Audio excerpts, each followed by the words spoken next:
following content may contain strong language, controversial opinions, raw conversations, and high levels of accountability.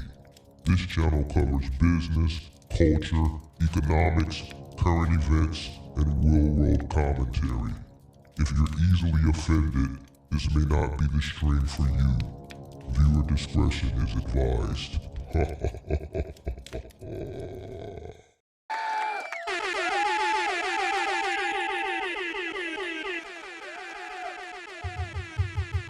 Sweet. What's up? Come on, make sure you guys hit that like button, subscribe to the channel, turn on all post notifications, and need a commercial insurance for your trucking business. There's a link and a phone number in the description below for LogRock up for renewal, looking for a more affordable insurance solution for your business. There is a link and a phone number in the description below. For LogRock partner of the channel, come on in, guys. Make sure you guys hit that like button, subscribe to the channel, turn on all post notifications. Everybody doing this Tuesday afternoon. Hope everybody is doing well. Hope everybody is doing good. Come on in. Make sure you guys hit that like button, subscribe to the channel, turn on all post notifications. Shout out to Rudy in the building. What is going on? Shout out to Kelvin representing the west side of Chicago. Yeah, Kelvin, let's give you a Ferris drop. The Chicago nigga. Drop, you dig, in the building. Shout out to D-Block in the building. What's going on? Shout out to all the MGM gang members in the building. Shout out to Michael Manuel, MGM gang in the building. Shout out to Tim representing the Flow State in the building. Shout out to Ben Uzi representing the MGM gang. Ben Uzi said the best in the business is back. Welcome. Shout out to you, Big Mark. Appreciate you, man. You know, when you the best, heavy is the head that wears the crown. Heavy is the head. I tell y'all this all the time. Heavy is the head that wears the crown.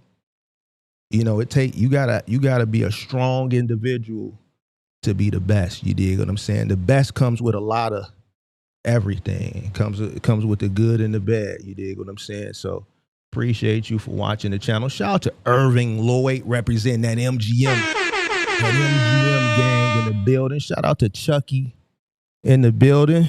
Shout out to Juan.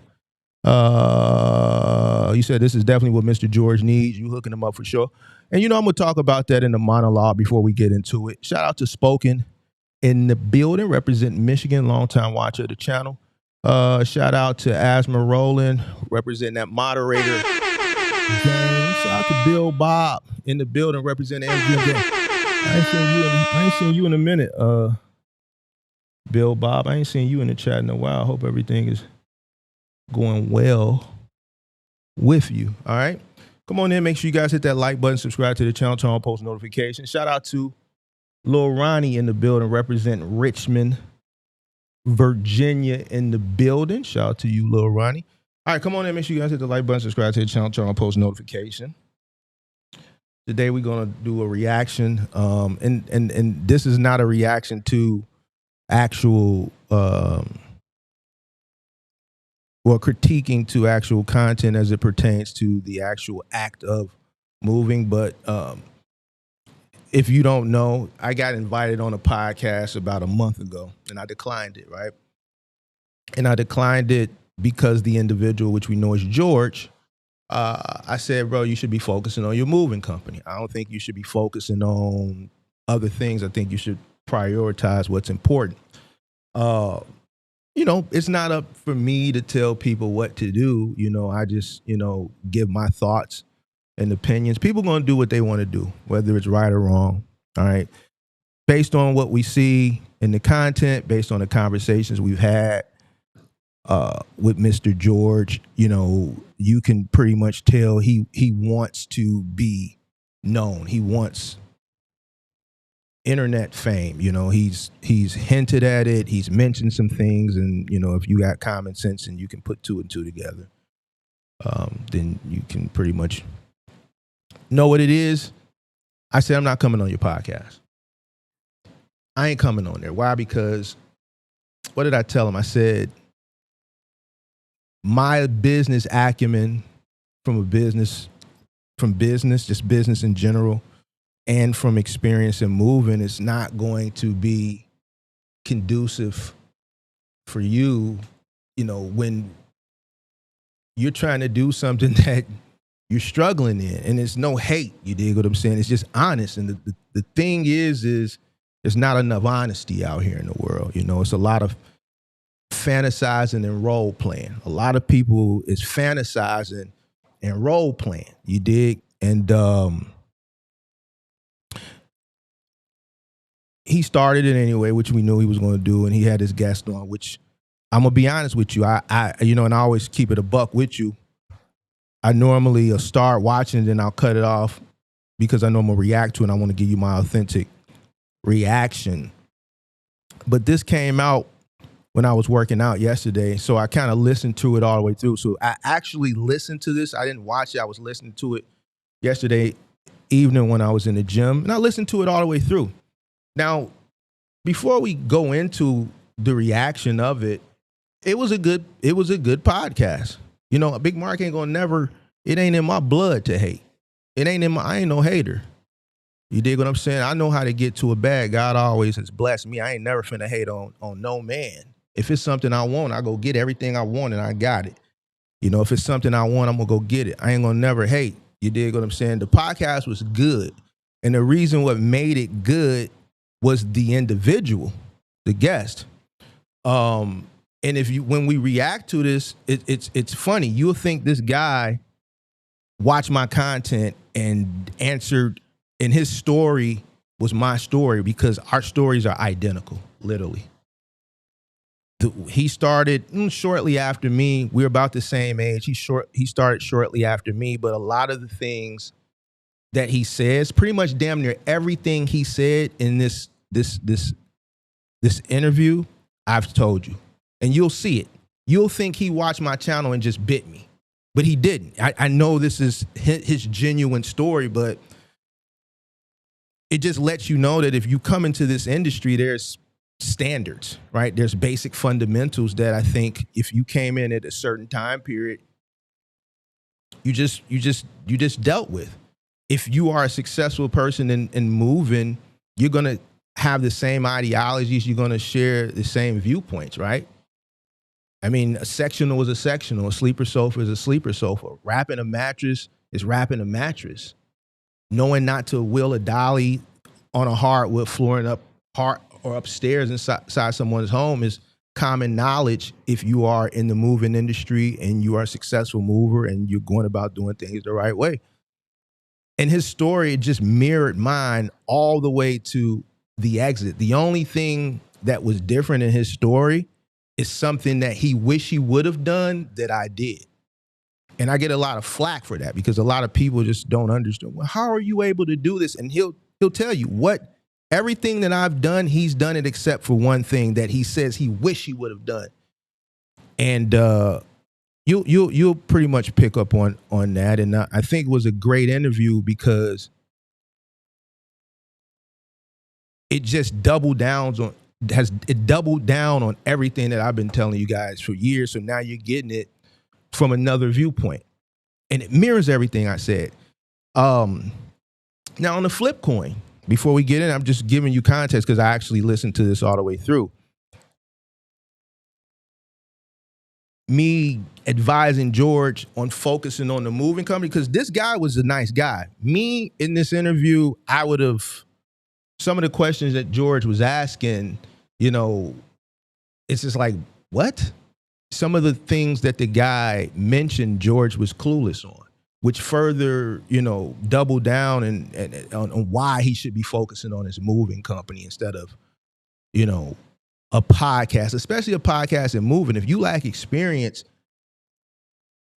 how can you have a good conversation and know the right questions to ask? And because the person who's watching the podcast, who's experiencing this industry is looking at this like, bro, what type of questions is this? How don't you understand what he's saying when you're the proprietor of the podcast, right? You should be able to follow. You should have a very intriguing, advanced conversation as it pertains to this household goods moving. And and it just doubled down on why he should focus on moving, right? Based on what we see when we critique his content as it pertains to the act of moving, the business of moving, instead of the podcast. Sure, he's going to continue to do it because he wants to be famous. I mean, he talked about in the podcast how he's gone out. I think he flew out to Florida or something to go to one of those seminars. I forgot who it was, Kevin O'Leary or somebody. You know, he wants internet fame. He wants to be a successful internet tycoon. But what you got to understand is if you want to be a successful internet tycoon and you want to be like, Tai Lopez, or you want to be like, I can't even think of these guys. You know, I know who they are, but right now I'm drawing a blank. All your big time internet tycoons like Tai Lopez, you have to have experience. You have to have a skill set, and you have to be very, very, very, very knowledgeable and successful on something. You can't be an internet tycoon if you haven't been successful in something. You got to have experience, knowledge, and a history of success. And you have to be able to prove that you've had that history of success, right? By the information that you provide. And I don't think he understands that. And if you watch this podcast from his angle, you'll see what I'm talking about. No shade. I'm just keeping it a buck.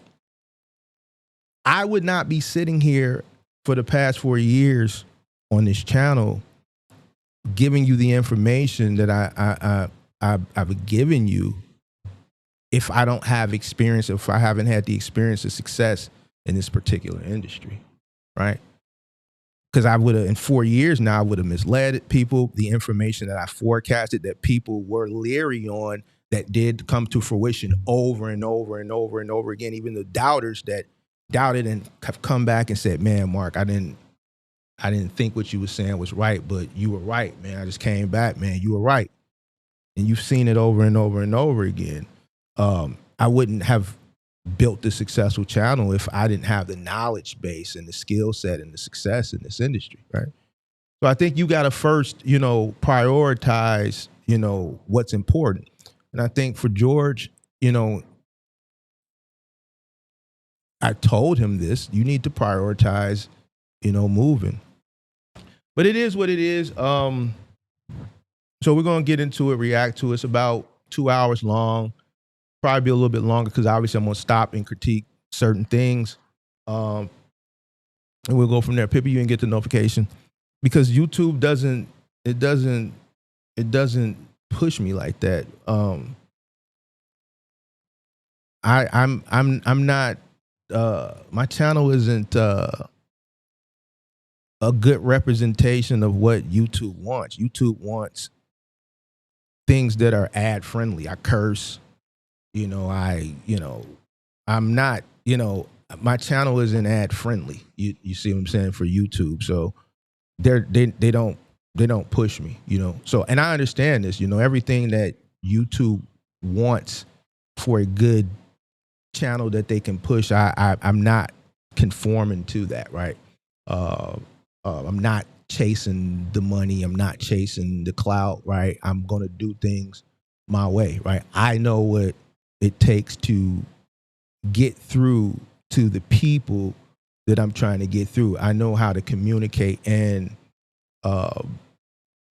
it just requires me having an authentic conversation like I would have with my homies, right? So yeah, they're not going to, push me when I curse and things like that. It's not ad friendly. So yeah. All right. So let's get into this, and then we're going to stop and we're going to critique it here and there. What up, guys? Welcome to the New American Dream Podcast. I'm your host, George Gibson. Yes, so we're back. The New American Dream Podcast. We have been on a hiatus, but we're still here and alive and doing well. And we are going to start putting out shows again. I know. Give me a second, bro. It's been a while. I don't like George's. I'm gonna crack jokes too. Don't think it's just I ain't gonna crack no jokes. I'm gonna crack some jokes now. Because George came over here talking shit when we first met George. George made it seem like he was he was holding it like that. George, get you a new camera, pimp. Since we put out a podcast, but I'm excited to get back into it. A lot of times, you know, you got to focus on one thing at a time. And, you know, me, I always have my hands in five different pots. But update on me, my family. Now we currently live in North Carolina. We went from full-time real estate to full-time moving company now. So we operate a full-time moving company and a nonprofit. We have a furniture. I want to know what happened to the full-time real estate. I'm just curious. If you full-time I'm just curious. Right? How do you go from full-time real estate to full-time moving company?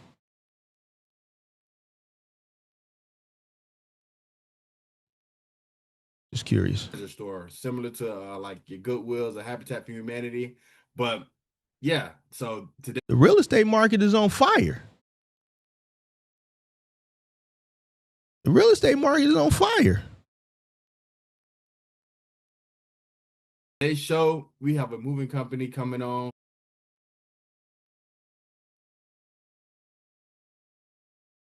For investors and sellers, the real estate market is on fire. And he's going to talk about his experience in the moving industry. But for us, we're growing. We're doing moving. We're doing junk removal, and you know, just growing as a person. Moving to North Carolina from Florida is definitely made you realize how big the world is and how everything's different in different. And for context, I like George. So going back to what I think it was, who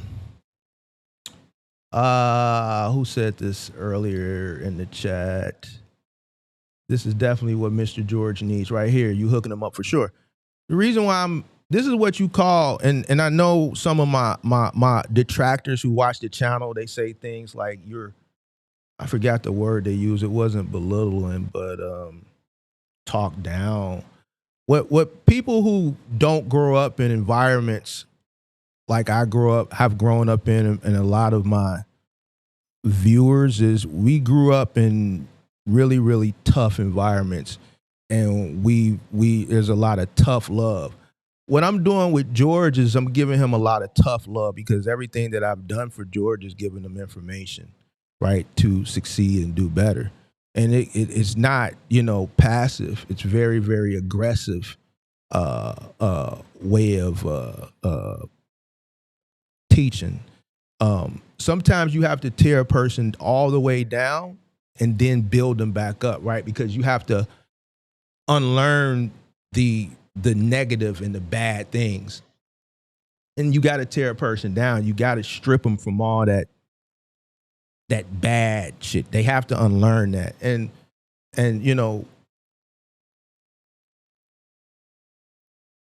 it works, right? I've had 4 years of doing it successfully.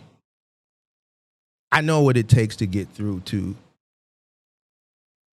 people like similar to myself. And, you may disagree with it, but, we come from different walks of life. You dig what I'm saying? George is the type of individual where he needs this tough love. He's admitted that I don't have anyone to talk to. I never had, and we see that George is hard-headed. A hard head make a soft ass. That's what grandma used to say. See, these old black down south wisdom sayings, a lot of, my detractors, they don't, this is not their upbringing, so they wouldn't understand that. So when I see a person like George, like my grandma used to say, a hard head make a soft ass, there's a certain way to break through to an individual who has a hard head.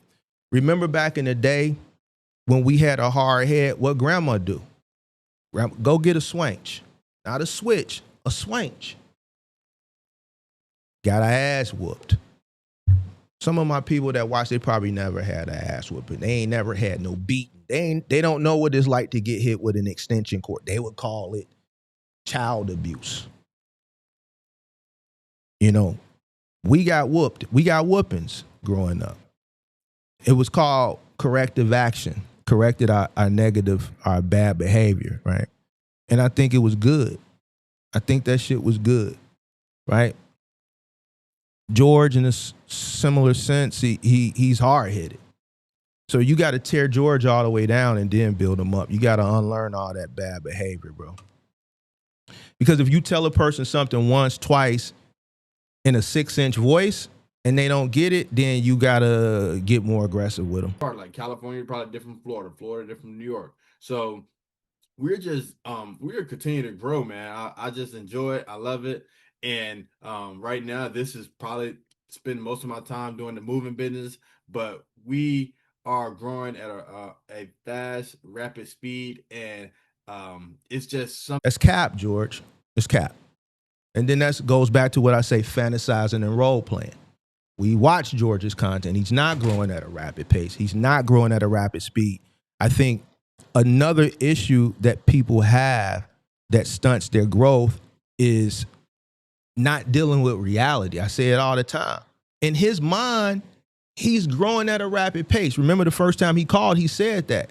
And then we found out the truth. 7 years, and it took me a few minutes of talking to him like, nah, George, that don't make sense. And in his mind, he's growing at a rapid pace. And we know that's not the truth. He's fantasizing and role playing. In his mind, and goes back to what I just said, we got to bring him down to reality. He's not growing at all. He doesn't know how to move. 7 years in, he doesn't know how to rap. He doesn't know how to load a truck. We've seen it, right? Something that I want to speak to. He's still on one truck. He's still on the truck. Other business owners and get their story and their experiences out to the world so that we can help each other. Definitely, everybody knows cost of living is high right now. So our goal and my goal with the Faith Home Furniture Store is to provide more affordable homes. And the cost of living is high. That was the topic that I was going to touch on Friday, but then we got a little derailed for good reasons. I'm happy we got derailed that day. We were able to highlight some things, but I think I'm going to circle back around to that one day. It's a learning because we've been in business going on 3 years now. So we're learning how to see that cap right there. Remember, he's told me on a multitude of times he's been in business 7 years. Goes back to what I said. Like, why do people, and I hope George is watching this because it's in the content from the very first time you called up and you reiterated a numerous amount of times in our dialogues that you've been in business 7 years. Now you've been in business 3 years.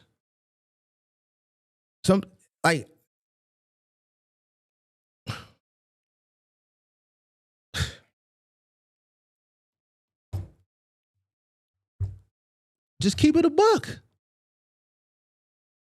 It's a saying that we have. I don't know if it's a Chicago saying. It might just be I don't know. You ain't got to lie to kick it. You don't have to lie to kick it. Keep it a buck. Keep it a buck. So now you're saying 3 years, but up until this point, it's been 7 years. Just keep it a buck, bro. You ain't got a lot to kick it. Operate, and the goal is to instead of just we help the homeless, we help people in need, but we want to grow this thing to be able to build homes, buy homes, and put families in them that wouldn't normally not be able to afford it, but we want to be able to help people, show them how to get the credit right, get a down payment, and purchase a home for their family. So yeah, I'm very excited. But what we have to come in the near future. But today's show, if you have a business, especially a home service business, lawn care, pressure washing, a moving company, this guy he has 2 decades in the moving industry, and he is open book. He don't hold back. He drops top secret on how to market, just grow your business, how to run your customer service, and how to delegate and encourage your workers to be the best and don't be everybody want to be a boss, but he teaches us how to encourage and teach and learn from their mistakes. So enough of me yapping. We're finna get into the show. We have Jay Burnham. Hi, I'm doing good. How about yourself? Thank you for having me. Yes, sir. I came across you on a YouTube channel. guy was interviewing you, and I listened. I said, because you can tell if somebody faking it or the real deal, and I was like, that guy, he know his moving business. Well, I hope so. I've only been in it for 20 years. So, Oh wow, see. Yeah, so I started researching, I think yesterday, and I seen you've been putting out YouTube videos from 8 years ago. So now moving and junk removal is very popular. So I know you can insight us on a lot of things that have changed over the past 2 decades. sure, absolutely. All right. So we'll just start off. Tell us the people like who you are and what you do. Well, I'm Jay Burnham. I'm the owner of the YouTube channel, Seven Figure Moving Academy. It's also called. I never heard of this. Moving- I never heard of him until I watched this. And today, I went and looked up the channel. I mean, you have to be very careful on how you say things. There's so many sensitive people out here. It's not really a huge channel.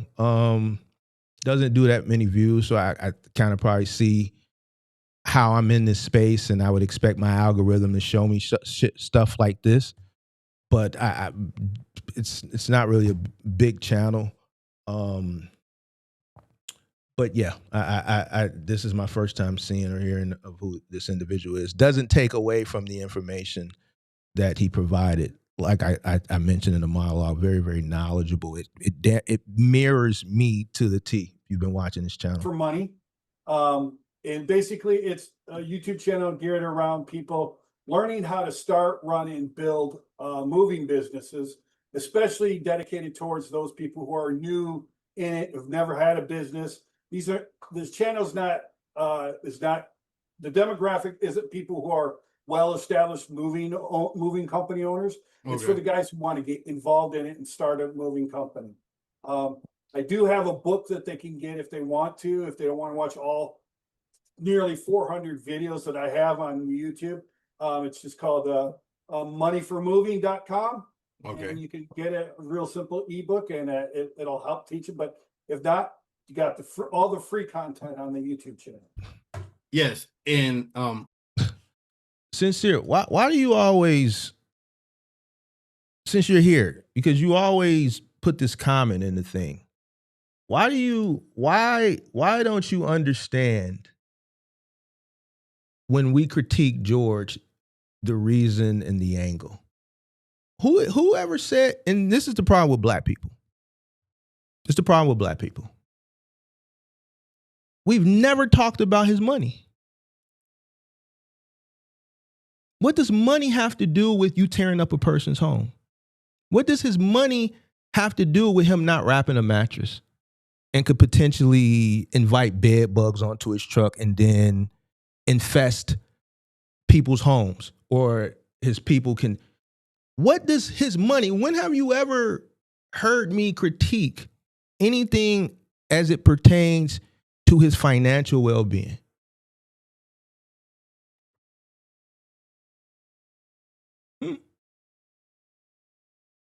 You keep coming into my comments talking about this. What does that have to do with anything?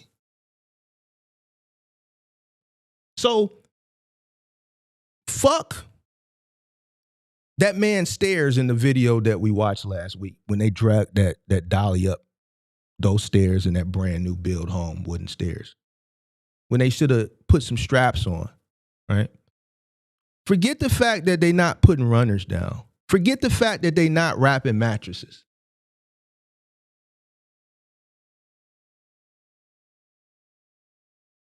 What does that have to do with anything? Why do black people, like, why is it always, if you critique someone, man, but I got a Hellcat though. Man, but I got a Wraith though. Man, but I got 6 bedrooms though. That doesn't negate what we're talking about. Nobody said nothing about his money, whether he has it or he doesn't have it.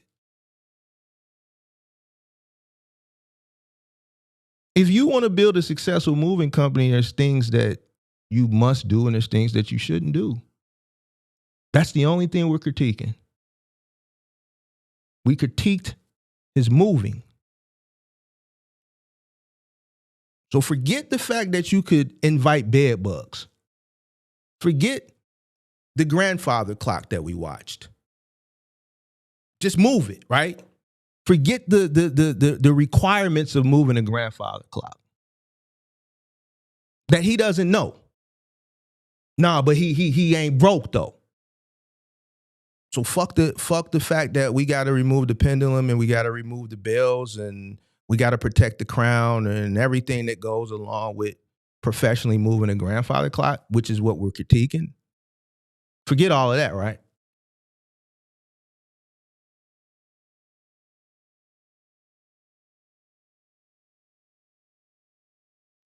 Now you're saying George is going to listen to you now that the white man has reiterated exactly what you've been. Okay, so you watched it. And that's something that I was going to get to later cuz my detractors are here. They let me know that they're here. And that's cool. But since you brought it up early, you're right. Cuz I've been saying that. But I didn't want to touch on it so early because we just had a really racial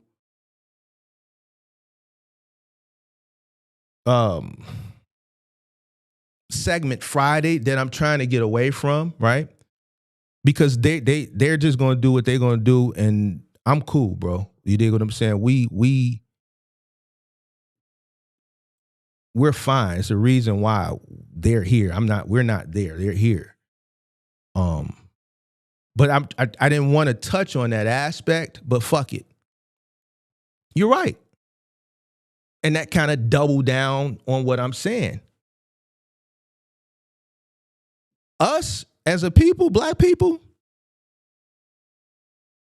if it's a successful black person and there's just a successful white person and we're saying the same thing to a black person who's looking for knowledge, the black person will listen to the white person first. This is something we recently just talked about. I don't know if we talked about it in the Discord or some shit like that. So the first thing you said, I'm in disagreement with.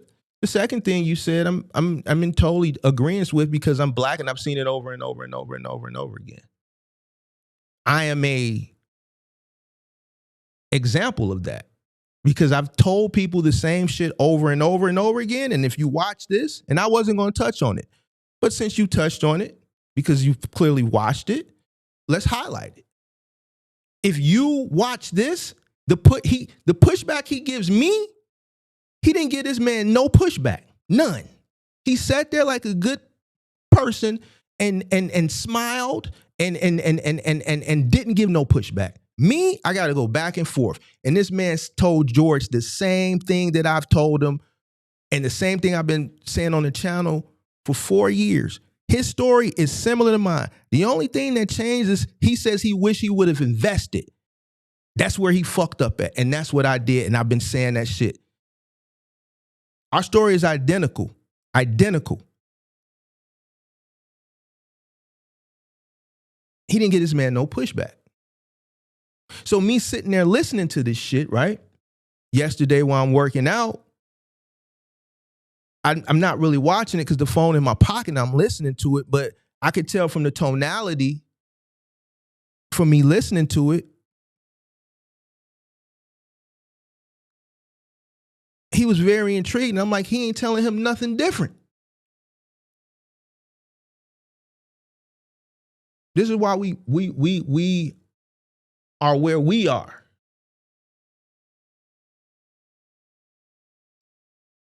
We could build our own community up, but we got a crab in the barrel mentality. Literally, verbatim, the same shit that I've been saying over and over and over. Not just to George, just on the channel in general. So I'm in disagreement with what you said. First, obviously, because we've never critiqued his financial well-being because we're men. We don't care about what a person got or don't got. But in the second thing, I am in agreement.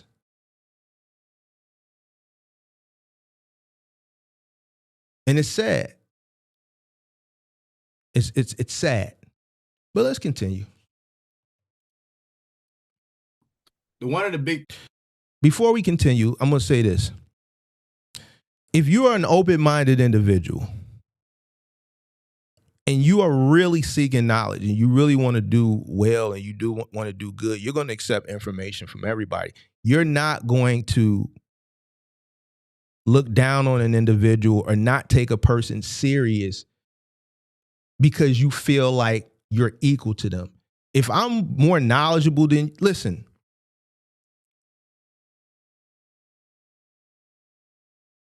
just because a person is black and I'm black, if they have more knowledge than me in something and I can learn from them, I'm not going to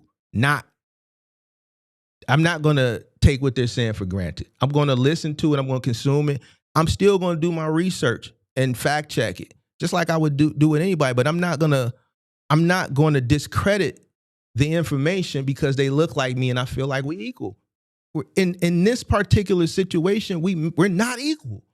If this individual that looks like me has more knowledge than me, then he is more advanced than me in this particular topic or this particular subject or this particular craft or this particular industry. I don't care. My detractors, I listen to everything. If it's people that I completely despise, I don't hate anybody. I was raised not to hate. You got to really do something for me to hate you. And no one has ever really done anything for me to hate them, right? Hate is a strong thing. And I was raised not to hate. I despise some people. I dislike some people. Nobody's really done anything for me to really hate them. By the grace of God, there's some things I could think in my mind that would cause me to hate an individual, but by the grace of God, I don't want to say those things because I don't want to put that type of energy into the atmosphere. But there's people I absolutely despise. But if they say something that triggers something for me to put it in my back pocket or put it in my long-term memory, go back later on and fact checking and see if it makes sense or whatever, and it's something I could use that could be valuable to me so I can get to a bigger bag, then I don't care if I despise them for whatever reason. They just dropped a gem, and I'm going to utilize it to my best advantage. That's the problem with us. But I'm glad you highlighted that. Thing I noticed in the moving industry is shout out to a lot J. of Cole people for that know how to book. do Appreciate moving, that. but the hardest part is getting the job. Sweet. So are you teaching people like how to get jobs? I am, but there are aspects of getting jobs. J. Cole drop a buck with no context. J. Cole just drop $100 super chat. No words. You dig what I'm saying? You know who really out here getting to a bag. See, sincerely, ain't no need to be explained when it comes to a bag. A bag recognize a bag. You dig what I'm saying? We don't got to talk about it. It's just what it is, sincere. I don't tell people at all. I haven't put a YouTube video up on it, which we can go over if you're interested in thing. I'll gladly go over some of those strategies. But yeah, I do teach my guys or my students, if you will. I don't like calling them students because they're just, I don't have like a class for them. Right. But the people who come and watch my videos, I do show them how I get leads and where to go on the leads and stuff. Since I started the YouTube, way back in, I think it was 2016. Yeah. I started it. The landscape has changed. There's still some, tried and true, die in the wool strategies and tactics you can use, but with the advent of AI and social media the way it is now, the way you're getting leads it is brand new. Okay, so all right, we're gonna dive into that later in the show, but let's take us back because right now running business, being an entrepreneur is very popular, but a lot of people don't talk about the person. For a successful business, it takes a special type of individual to run a successful business. So just take us back to your life growing up. How was your childhood growing up? Yeah, oddly enough, we moved around a lot. My stepfather was an over-the-road trucker. My mom was a stay-at-home mom. We did not have a lot of money. we put the trash in white trash. Okay. I know what it's like to eat government cheese. God awful. That stuff is gross. Oh, man. That's cap. Foods. That's cap. Not his upbringing. He said government cheese is trash. I disagree. That was some of the best fucking cheese growing up. No, I gotta come on the big screen. Government cheese, like the block, that shit was good. He capping. But we got different taste buds. You did what I'm saying. I don't. You did what I'm saying. Listen, we got different taste buds. You did. Government cheese was good. That shit was good. I don't know, bro. Maybe we got different taste buds. Stamps. My mother lived on food stamps and child support. So we grew up poor. Fortunately, we grew up in the sticks where it's a lot cheaper to live, but at the same time, it's a little tougher as a kid because you don't have the amenities of a big city to really get your entrepreneurial spirit up and running. Mm-hmm. But I've had a full-time job since I was 12 years old. So I've pretty much made my own money when I was a kid.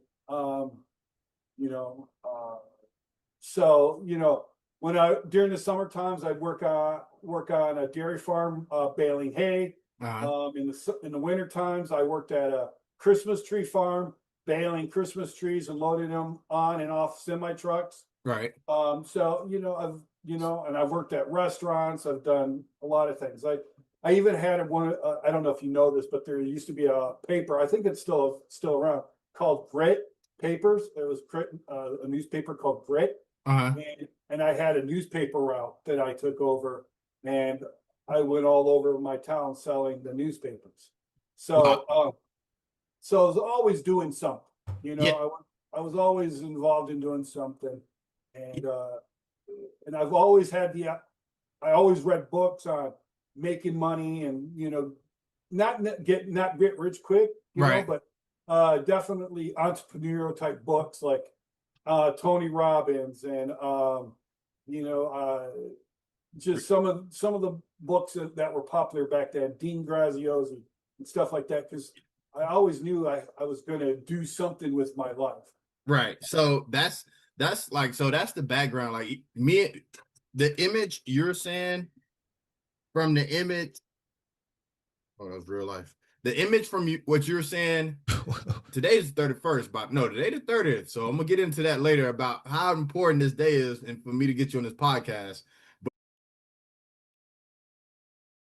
Now, obviously, a successful mover just caught what he said. Today is May 30th. Let's talk about priority. Now, Sincere, who likes to champion Mr. George here, this is where I push back and challenge you. You said in my comment section, George was successful. Now, here's where I'm going to push back, and I'm going to say he's not. And some of you are going to look at it as hate, but I'm going to explain to you why it's not hate and why, if you say he's successful, I can tell you as a professional mover, a successful one, why he's not. There's certain peak times of the year for household goods moving, right? The peak time of the year for household goods moving starts at the end of March, beginning of April, to the end of September. This is moving season, right? This is when most homes are sold. This is when the weather is warm. And this is when most people move. Last week of March, first week of April to the last week of September, right? This is peak moving season, about those 6 months. Now, within those 6 months, there's peak times, right? The last day and the first day are usually the two busiest. Why? Those when most people's leases are up, right?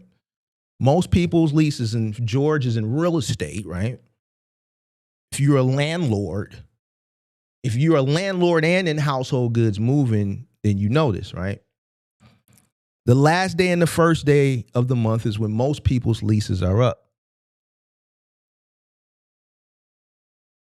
So this is when you're going to be busiest, right? Let's extrapolate that a little bit. The last week and the first week of the month within this peak time are the busiest weeks of the month, right? So from about the 25th, right, starts the peak time of the month, right? Not everybody wants to move on the 30th, the 31st, or the 1st. Some people have leeway, right? Some people have experience moving and they understand how busy those days are. So they want to avoid it. So they might move out a few days earlier, move out a few days later. So the 25th, right, to about the 5th is busy. So for those 2 weeks, as a successful moving company, and all my successful moving company owners will 100% agree with me.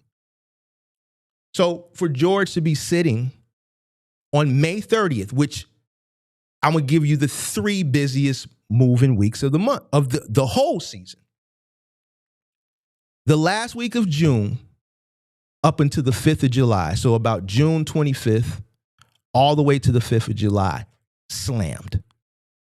That competes with May 25th till about June 5th, right? That Memorial Day weekend going to about June 5th, to me, that has always been a competitive between if we have to do the top 3 weeks of the busiest moving season as far as that's just jam-packed busiest, those usually compete for 2 and 3. Number 1 is always the end of August. Right? You got back to school, you got all the college kids coming on campus or going away. So you got to deal with those moves. And then you got to deal with the end of the summer moves because you got the last minute people who are moving before fall and winter time comes. And has always been the busiest, the last of August going into the 1st of September, Labor Day. Normally, June 25th through July 5th usually is my second busiest. And then Memorial Day weekend up until June 5th is the 3rd. Out of the whole summer, those are the busiest times. So May 30th, if you're a successful moving company, and this is no shade, the last thing you would be doing is hosting a podcast. You wouldn't have time. Why? Because it's the 30th. You should be super busy. What's the next day? The 31st. Where's their time? What's the day after that? The 1st. A successful moving company is busy on the 30th. They're busy on the 1st. They get off of work on the 30th. Their fingers are like this. They're hoping and they're praying that everybody shows up to work on the 31st because today was jam-packed. The 1st is jam-packed. The 2nd is jam-packed. The 29th was jam-packed. We are in the height of moving season. Mark, I need you to come on my podcast. You called me 10 years ago, if this technology and this, which it was, but it wasn't to this extent yet. Man, Mark, we need you to, I would like for you to come on my podcast May 30th. No, I don't have time. I'm too busy.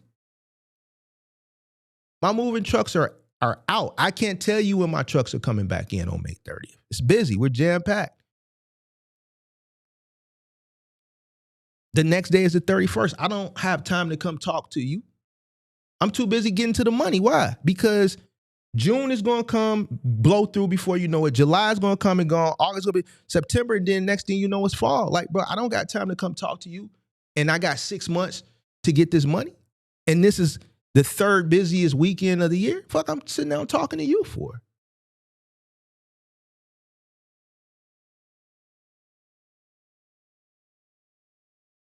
A successful person who's in household goods moving is not sitting down with an individual on May 30th. May 14th, different story. May 17th, different story. June 11th, different story. June 30th, you got time to podcast and you own a moving company, your moving company isn't successful. June 1st, you're not a successful moving company. Dude is in the same situation as me. He's retired.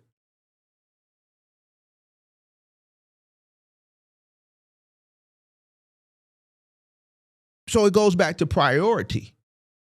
It goes back to indicators. May 30th, and this is no shade. Anybody in Household Good Movement, May 30th, bro, you don't have time. This is the last, this is the end of the month.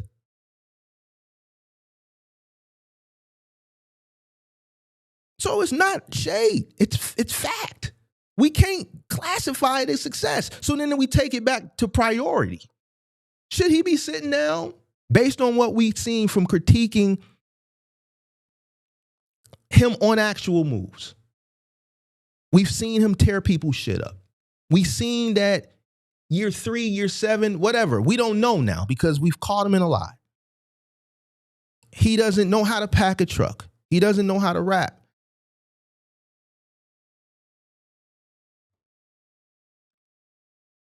Do you want to be a successful mover so that you can have the real conversation? Because a successful mover is going to highlight all your inconsistencies, like I'm doing right now. And this is why, and this is no hate, no shade, and this is honest. This is why it's probably not in his best interest to do a podcast on moving, because a person like me or a person like the gentleman he's interviewing, which was very gracious to him, because you can tell when we watch this, there's some things George asked him. He was kind of, but he was cool. Like, what? So. But we'll get into that. But what you were explaining about yourself as far as being a hard worker, and you always were learning. And I think that's a common trait in a successful business, because everything you were saying, I'm like, you know, that's the same mindset I had. I was working. I never really read books about, like, I think you call them fiction books or maybe stories, but I was always reading about learning how to make money or just habits. I was always learning in that same route as you were. So in high school, what would your friends consider you? Like, what type of person were you in high school? I was the kid that got made fun of. I had that name that you could rhyme it with something. Yeah. And that's what they used to call me. And so I got beat up a lot. So I grew up, you know, we weren't rich, so we looked poor, you know. I got beat up a lot. What? Nothing. I ain't gonna say nothing. In school, made fun of. So I grew up a solid. Listen, I nothing. Never mind. Forget it. Solitary person. So, what would you say your GPA was in high school, if you remember? When I graduated high school, I was a high B, low A. Okay, it's like 3.0-ish, a little bit higher maybe. But so, I didn't really apply myself because school was too easy for me.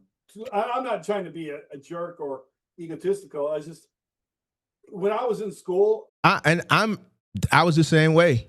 Like, I really didn't have to apply myself in school. School was very easy for me. I don't know if it was because my mother was an educator, so, you know, and an early educator, you know, she started her career like literally in 79, 80. I was born in 80. So, you know, being a new teacher, you know, when I would come home from school, then she was teaching me too. So, you know, school was very easy for me because a lot of the thing, I was always ahead in reading and math. So even with this, we kind of align. I drew. I literally, comic books was a big thing for me. I was big into comic books and cartoons and stuff. Mm-hmm. So during the day, I would be drawing. I literally had a book this thick of like a sketchbook, this thick of characters I drawn that, you know, and just played around with. And at one time, I thought I was going to be a comic book artist. You know, or an animator for cartoons. But yeah, that changed a lot. But that was something that I had in the back of my mind that I potentially would like to do. Right. But I was a solitary person, so I didn't have friends, you know. So you think, based on how your life turned out now, what would your best friends, or I ain't saying your classmates, but people close to you, what would they say? Jay most likely would be this when you were younger. What would you think the answer would be? Yeah, I don't think they thought of me at all. So, you know, a lot of people. I was smarter than a lot of the kids, right? You know, and my one defense that I had to protect myself was I had a smart mouth. Mm-hmm. So, I was quick with comeback. witticism. Yep. You know what I mean? I was quick with a retort of some sort, usually funny, and it usually made those people look like idiots, right? So that was my only defense to protect myself, because I never really fought back. I'm not that kid. I'm not a violent kid.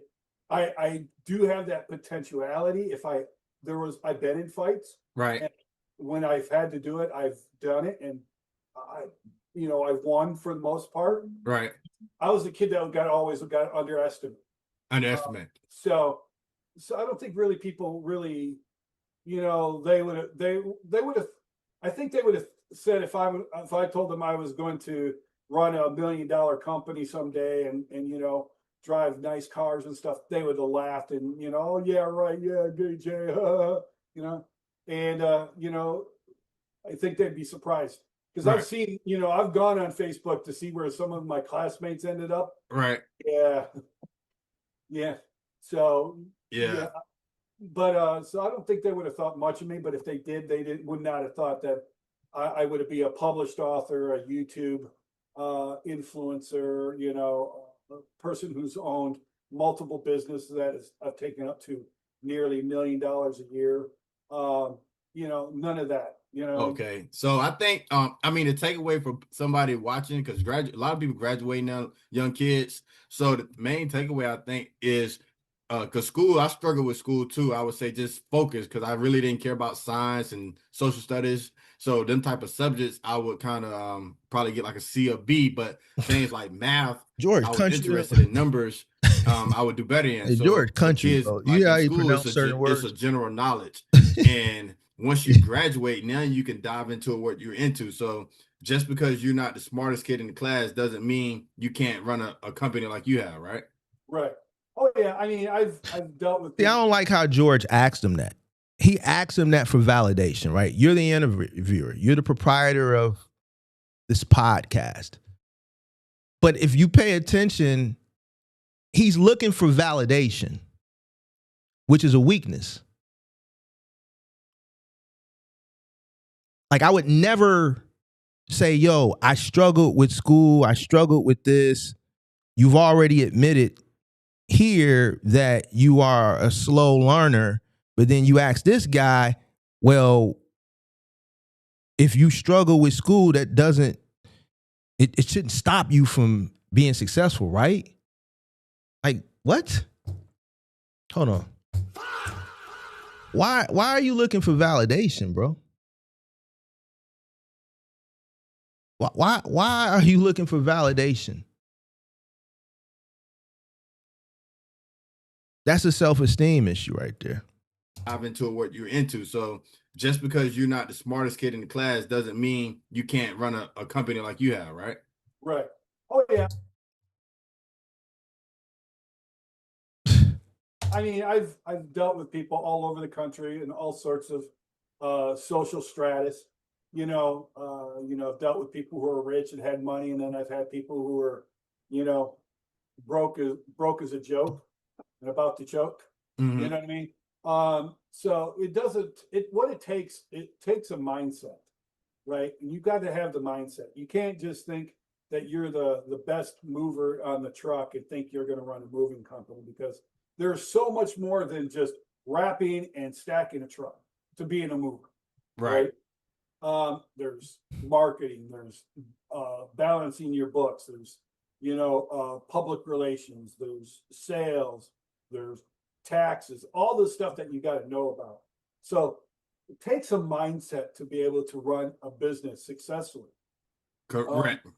And that's a rare breed. That's a rare breed, because Now he's talking about something that you hear me talk about all the time, mindset. He also just said something that's a rare breed. Why? Because a lot of people lack the discipline. The mindset that's required to run any business, it's a rare breed because most people lack the discipline to get themselves in that right frame of mind, right? You hear me talk about it all the time. So he's not saying anything different than what I've been saying, right? It all starts with this. He just told George that. It's something I've been telling George since day one. It's something that I've been talking about on the channel since day one. listen, the reason why you're not doing your cost per mile is because you lack the discipline. Starts right here. Your mind is weak. Your mind knows that you should know what it's costing you to run your business, but you lack the discipline. Your mind controls everything. Yo, I need to go do my cost per mile. But if you have a weak mindset, you know you need to do it and you don't do it, that means your mind is weak. That's why your business is where it's at. That's why you are where you are in life. You dig? So he's telling you the same thing. Let's face it, most of the people out there today, they're looking at what's in it for me, right? And to be a successful entrepreneur, you've got to be thinking in futures, and not just 2, 3, 5 years in the future. You got to be thinking in 10, 15. You've been watching my channel. What do I always say? Presently, I'm in today, but mentally, I'm celebrating Christmas right now. Mentally, I'm in December. You hear me say this shit all the time. Mentally, I'm 6 months ahead.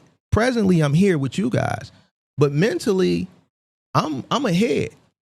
I'm not living in the present. Mentally, I was in the present day 6 months ago. I'm ahead. So he's right. He's everything that I've been saying, he's saying the same shit, bro. 20, 30 years. And this is how real recognizes real. This is why certain people resonate with certain people. This is why, you know, we're over here and they're over there. No pun intended. I know there's people watching that think that was for them. That's not. I'll let you know when I dish you. But that's why people resonate with certain people. Real recognize real. I can tell he's really been in moving. I can tell he knows what he's talking about.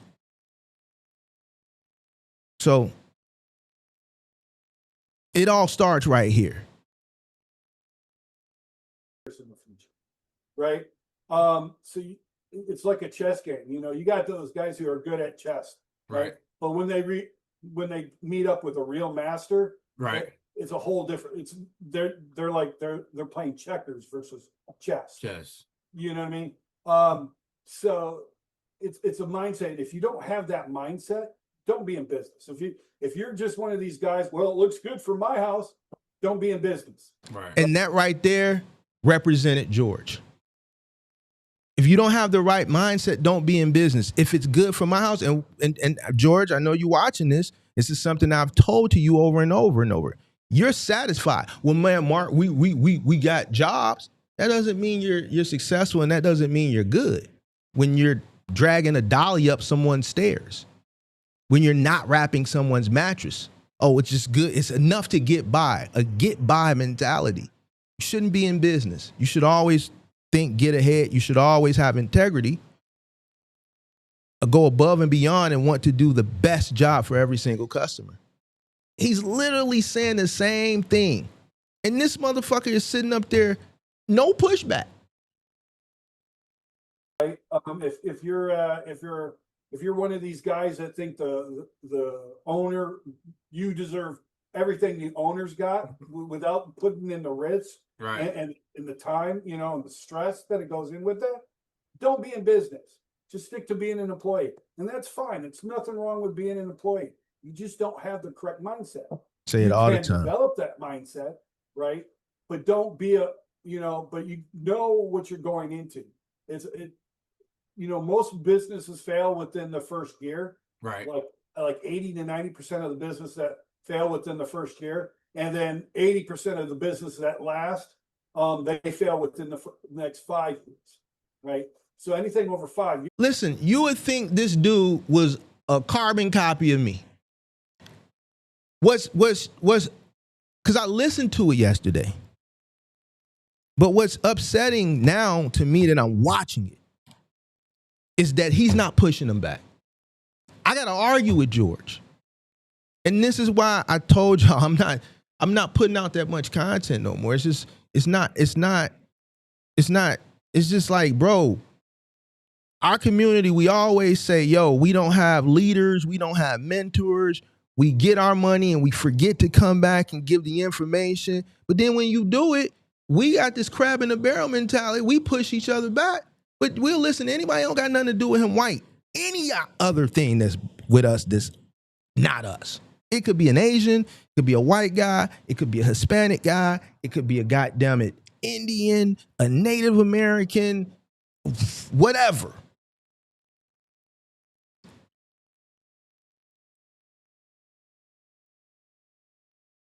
This man is saying the exact same shit verbatim. And I, you know, it's authentic. He's not biting me. This is his journey. Our journeys are, it's business, household goods is household goods. It's shit crazy to me, bro. Statistically, you're doing really well, right? So it takes an individual with the right mindset to know that, hey, this isn't. I'm playing the long game. I'm going to defer. I'm going to defer getting the all the toys for delayed gratification. I tell you all the time, don't go get the Hellcat. Don't go get the fancy apartment. Don't go trick on the funky bitch. You dig what I'm saying?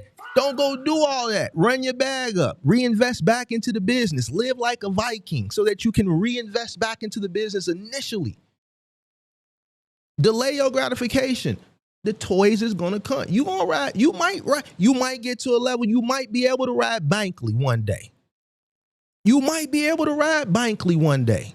You may be able to ride Rolls. You dig what I'm saying? You may be able to ride 580.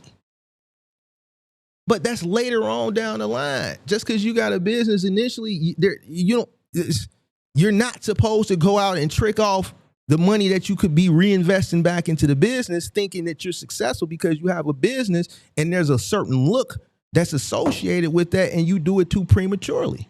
Because now what you don't understand is about the bumps in the road that are going to come. And you have to have the resources in place for when these things happen. But no, you jumped out the window, you went on ahead and got Bankley, and now you're paying $5,000 a month for the Bankley. You dig what I'm saying? When really that money could be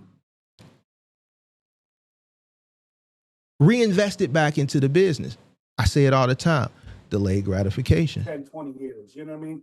I'm going to defer. I'm going to spend late nights at the job, which means I might miss some of my kids' soccer games or whatever it is. You know what I mean?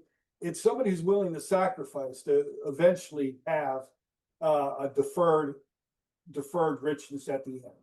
Yeah. Like, I think basically what you're saying, like, because most people look at business owners like rich guys who drive Lamborghinis.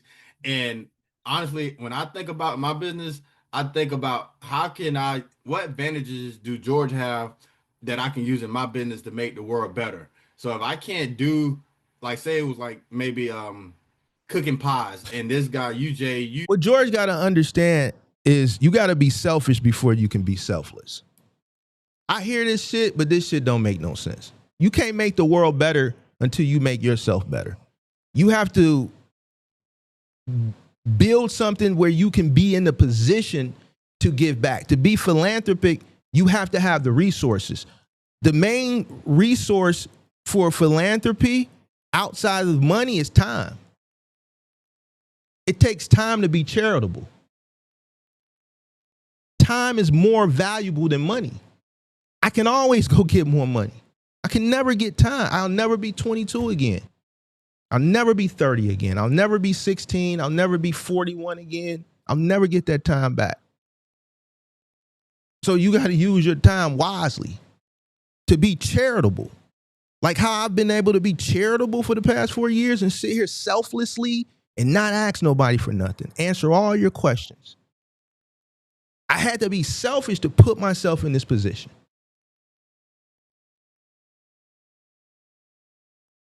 I've been saying this shit since day one. So, you know how to cook pies way faster and better. It's like, okay, I don't really have advantage in that, so let me try something different. But like more so, what can you do for people to save them money and time? That's how I look at it. And right. That their money is a reward. Right, exactly. It's for me, I'm a creative person. The way I've always been a creative person. But the way I create these days is I create businesses, I create opportunities and stuff like that. Mhm. And then I have a team behind me that does the implementation and execution. So that's what occurs. I'm the guy who's coming up with the big ideas, Big picture. right? Yeah. The big picture. And then I get my crew and my office staff that does all the Asma says, Mark, that's why I said stop wasting time with people like George who don't even have the decency to soak up the game from someone who wants to help. So I wasn't going to react to the next George video where he was showing the moves, and I wasn't going to react to this. Once I listened to it, and the reason why I listened to it all the way through is because I didn't go in, when I clicked on it, I didn't have the intentions on reacting to it. But once I got halfway in, about an hour in, I said, this is something that we have to react to for some of the reasons that I mentioned early on. Sincere brought up one thing that I kind of was going to allude to later on, but I have to show some of the weaknesses in our community.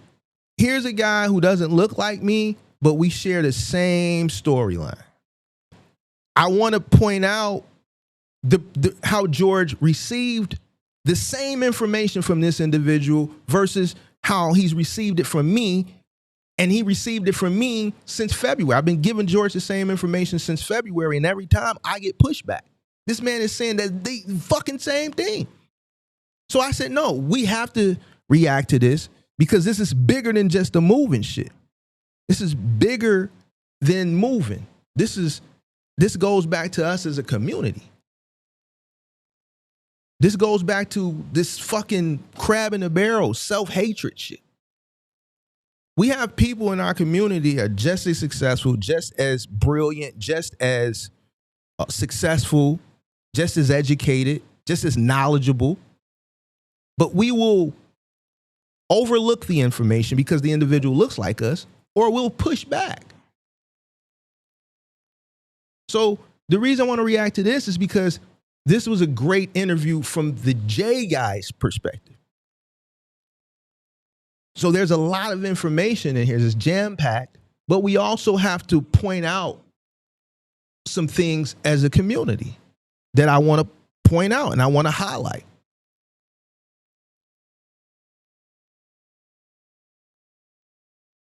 So this particular reaction is bigger than George. Because George ain't the only person who has come across my content on my channel that I've given nothing but time to, pro bono. I haven't said anything wrong, but did the complete opposite and had to come back and do the walk of shame later.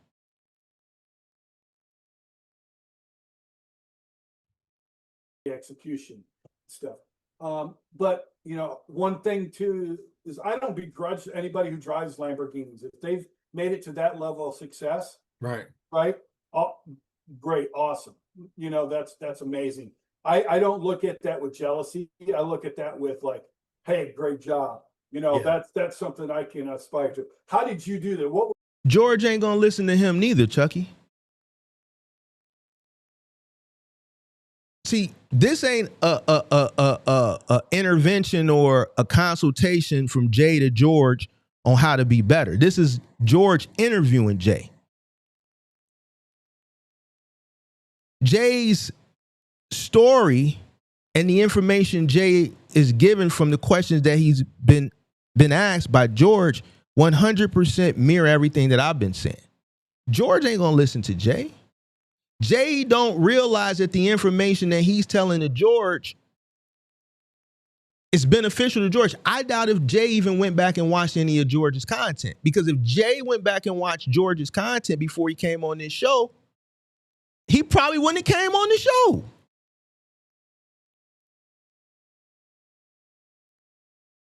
Right? Because his integrity would have kicked in. What do I look like going on this guy's show and I'm looking at his content on Moving, and this guy really needs a consultation. He don't need to be doing a podcast on Moving. What conversation can we have intelligently?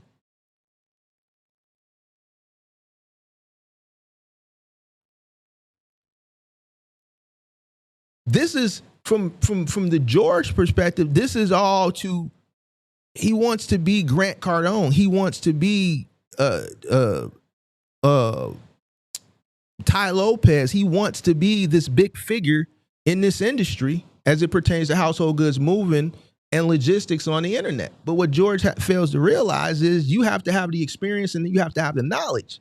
Because what's going to happen that I will tell you, and anybody else who does content will tell you, eventually you're going to get challenged. Somebody who's watching you is going to be able to pick holes in your story because they have the experience, they have the knowledge, and they can listen to you and be like, you full of shit. So then what they're going to do is they're going to challenge it. And if their shit ain't bulletproof, then there goes your credibility. And then what you're expecting to get to be this big time influencer in this space, you'll never get to that person because right when you're here and you think you're getting there, somebody who has this information is going to challenge that and they're going to destroy your fucking credibility.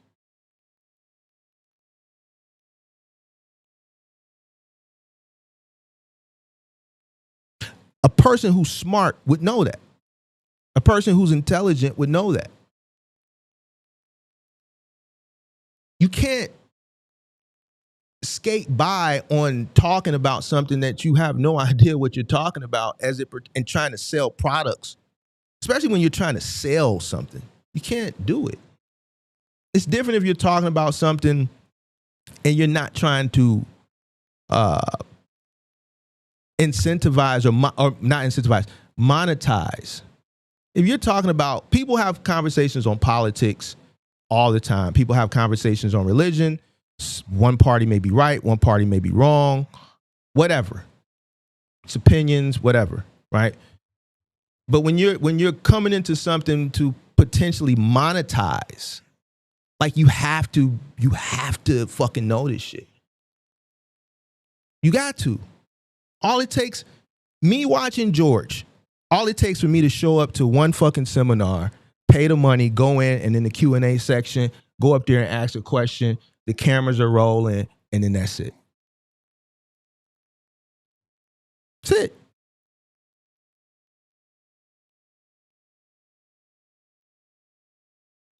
Everybody thinks that there's so much money to be made on the internet as it pertains to influence, and there is. And there is. But what I want him to understand is if that's the road you want to go down, you have to have the knowledge and it's gotta come from experience. And he's just not there, bro. He's not there.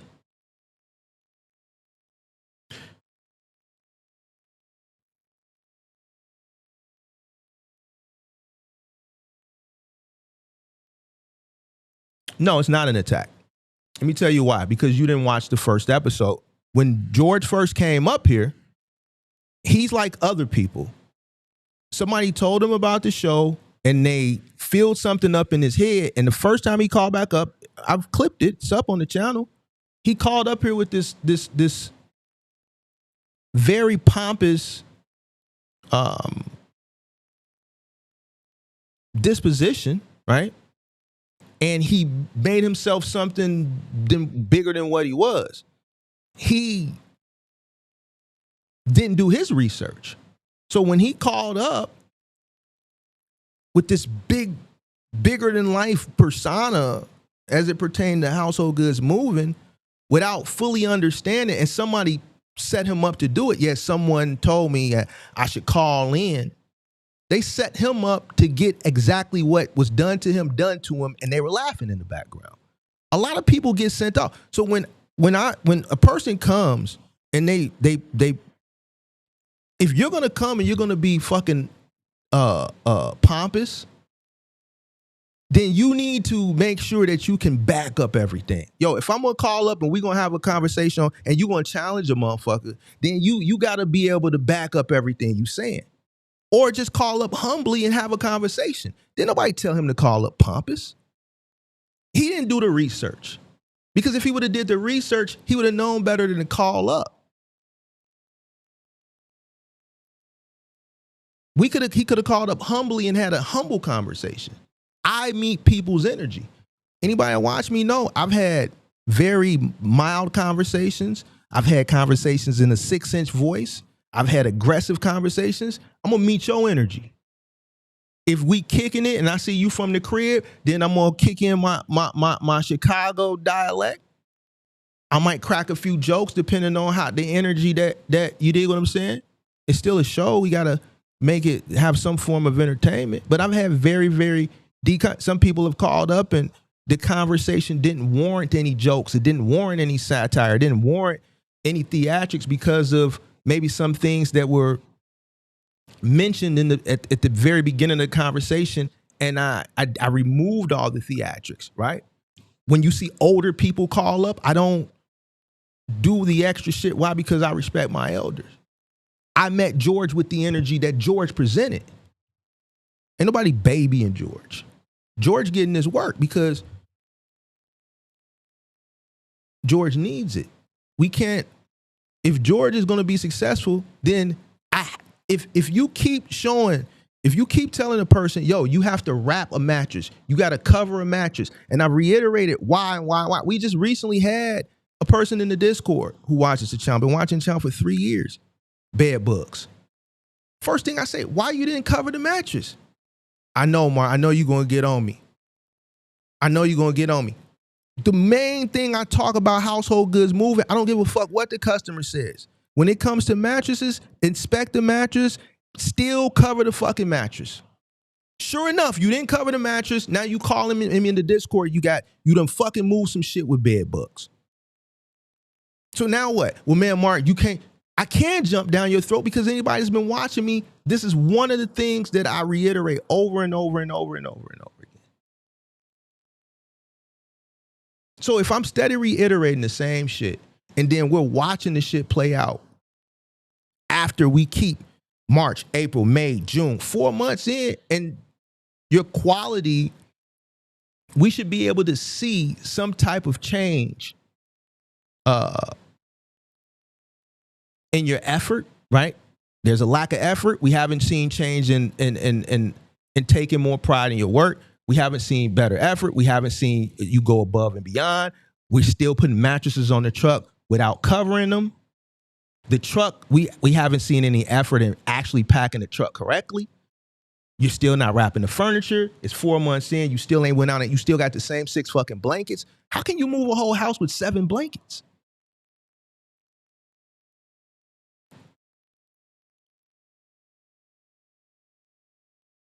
So if we critique somebody day one and we're critiquing them in a 6-inch voice, and now we're 4 months in and shit ain't got any better, it ain't babying him.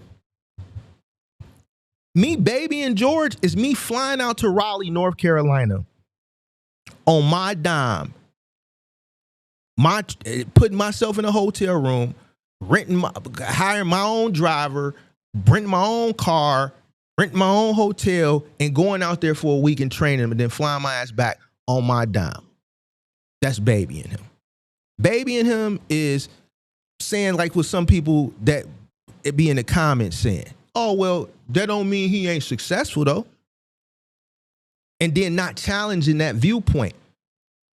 What's challenging if you got time to do it? What's successful if you got time on the busiest day, one of the 2 busiest days of the month to do a podcast? If you were successful, you would be busy. That's not babying when you're challenging that. Challenging the things that you know are right, even if it's going to be perceived the wrong way from ignorance. No.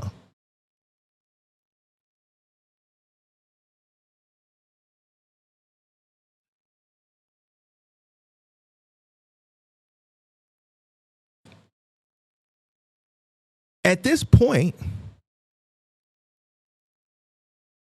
we want to see some type of positive change in his day-to-day as it pertains to him being in the field doing household goods. We want to see some type of positive change.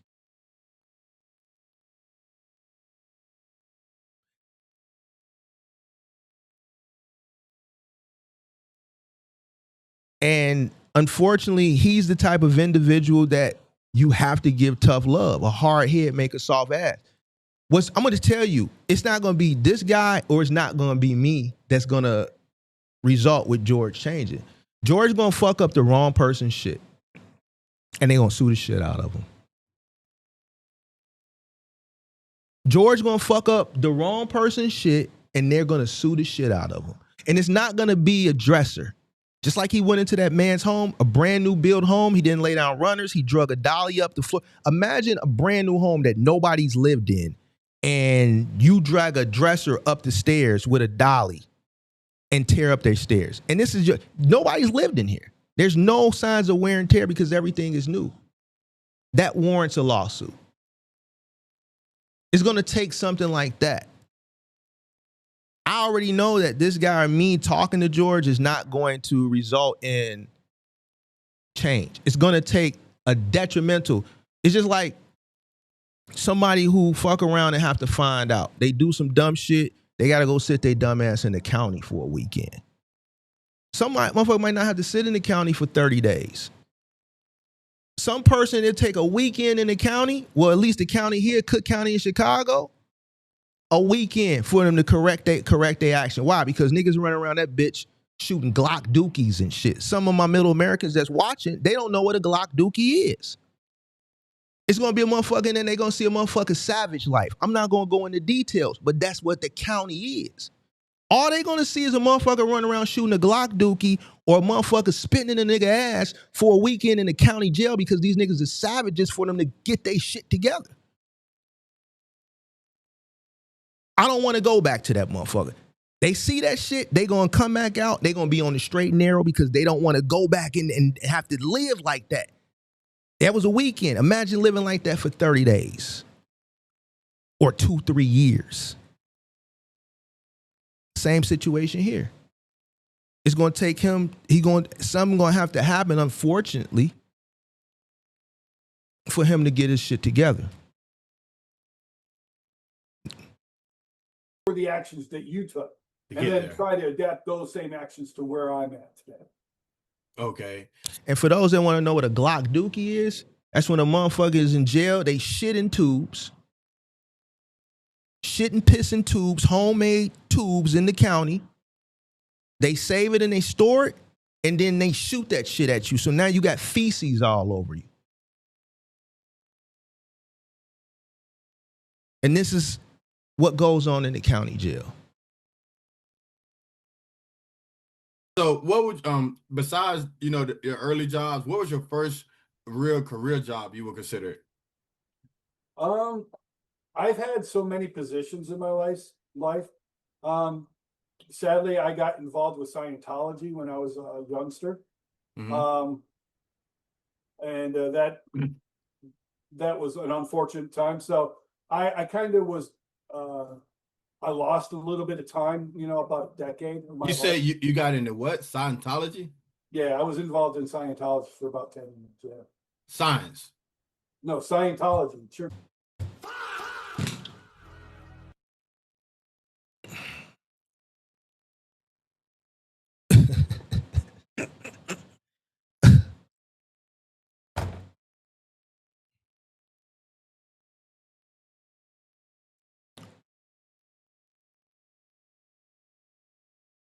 This is why George needs to focus on just doing moves, getting better at moves.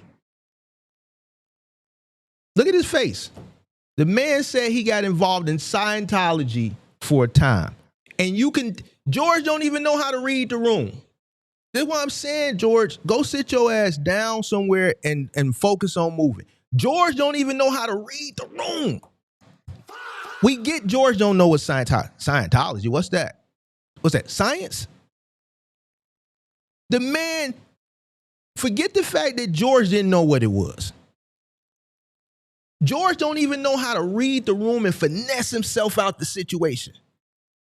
Look at the sentiment of the guy. Unfortunately, I got involved in Scientology for a while. He's expressing regret. He's expressing remorse. This is something clearly that he's upset about. He wish he would have never done. George pushing this shit. You don't know what the fuck Scientology. I feel like George should know what Scientology is, but he's not. So we're not going to get mad at George for that. We ain't gonna get mad at George for that.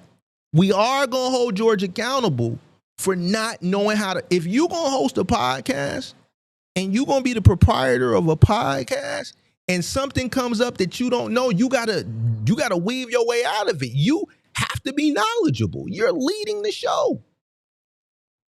So you're supposed to nod and just keep the show going. When he said he got involved in Scientology and he regretted and he was remorseful, and you're looking at his face and you could tell, and you don't know what it is, and you think Scientology, what's that? Just keep nodding. Mm-hmm. That's how you finesse that, George. You don't. Did you forget you're hosting a podcast and you don't want to look stupid? Get the fuck out of. And then you gonna say Scientology? What's that? Science? No. Now the dude like, no, Scientology. Scientology. What is that? Science?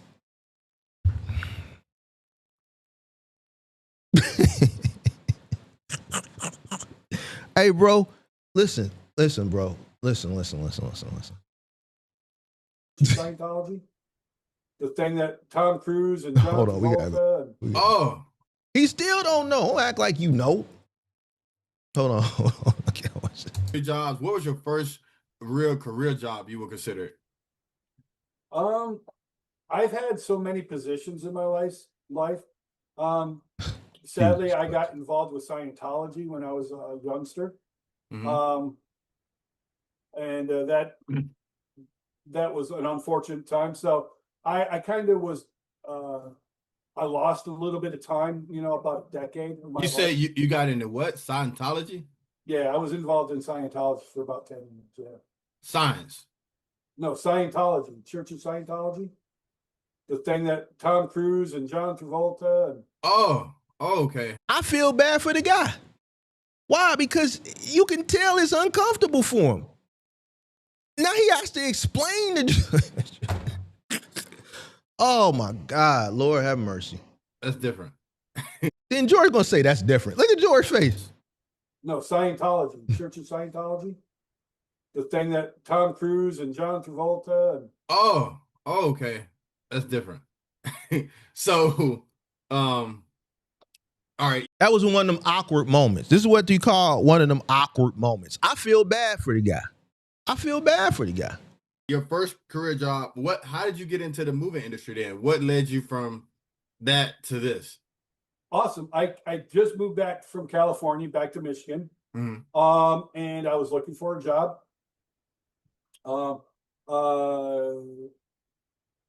I'd been here for a couple of years, worked for a local shopping center doing maintenance and stuff. Mhm. And they ended up letting us go because they were having, it was, I guess, a bad thing. They were having a lot of businesses leave their shopping center and so on and so forth. So they couldn't really afford a big crew, Right. which is fine. Right. So I was looking for a job and I found a job with a moving company. The guy was a horrible person. He still owes me like $300 to this day. I'll never see it. Right. He just, hey, when you need money, ask for money. Like, no, dude, pay me when I'm, Dang. just to pay me, not like this drips and drabs, just a thing. But I saw what he was doing. Mhm. And when I was in Scientology, one of the things I did was a lot of marketing. You said that's Duke Dennis, that dude. Ain't no fucking way. I was always wondering who that was. All right, I'm gonna look for that. I got you. And PR and sales and stuff. And I was like, I know how to do this. This is easy. He didn't create, he didn't start anything new. So I was like, okay, so when I wasn't working for him, I was doing moving helper jobs.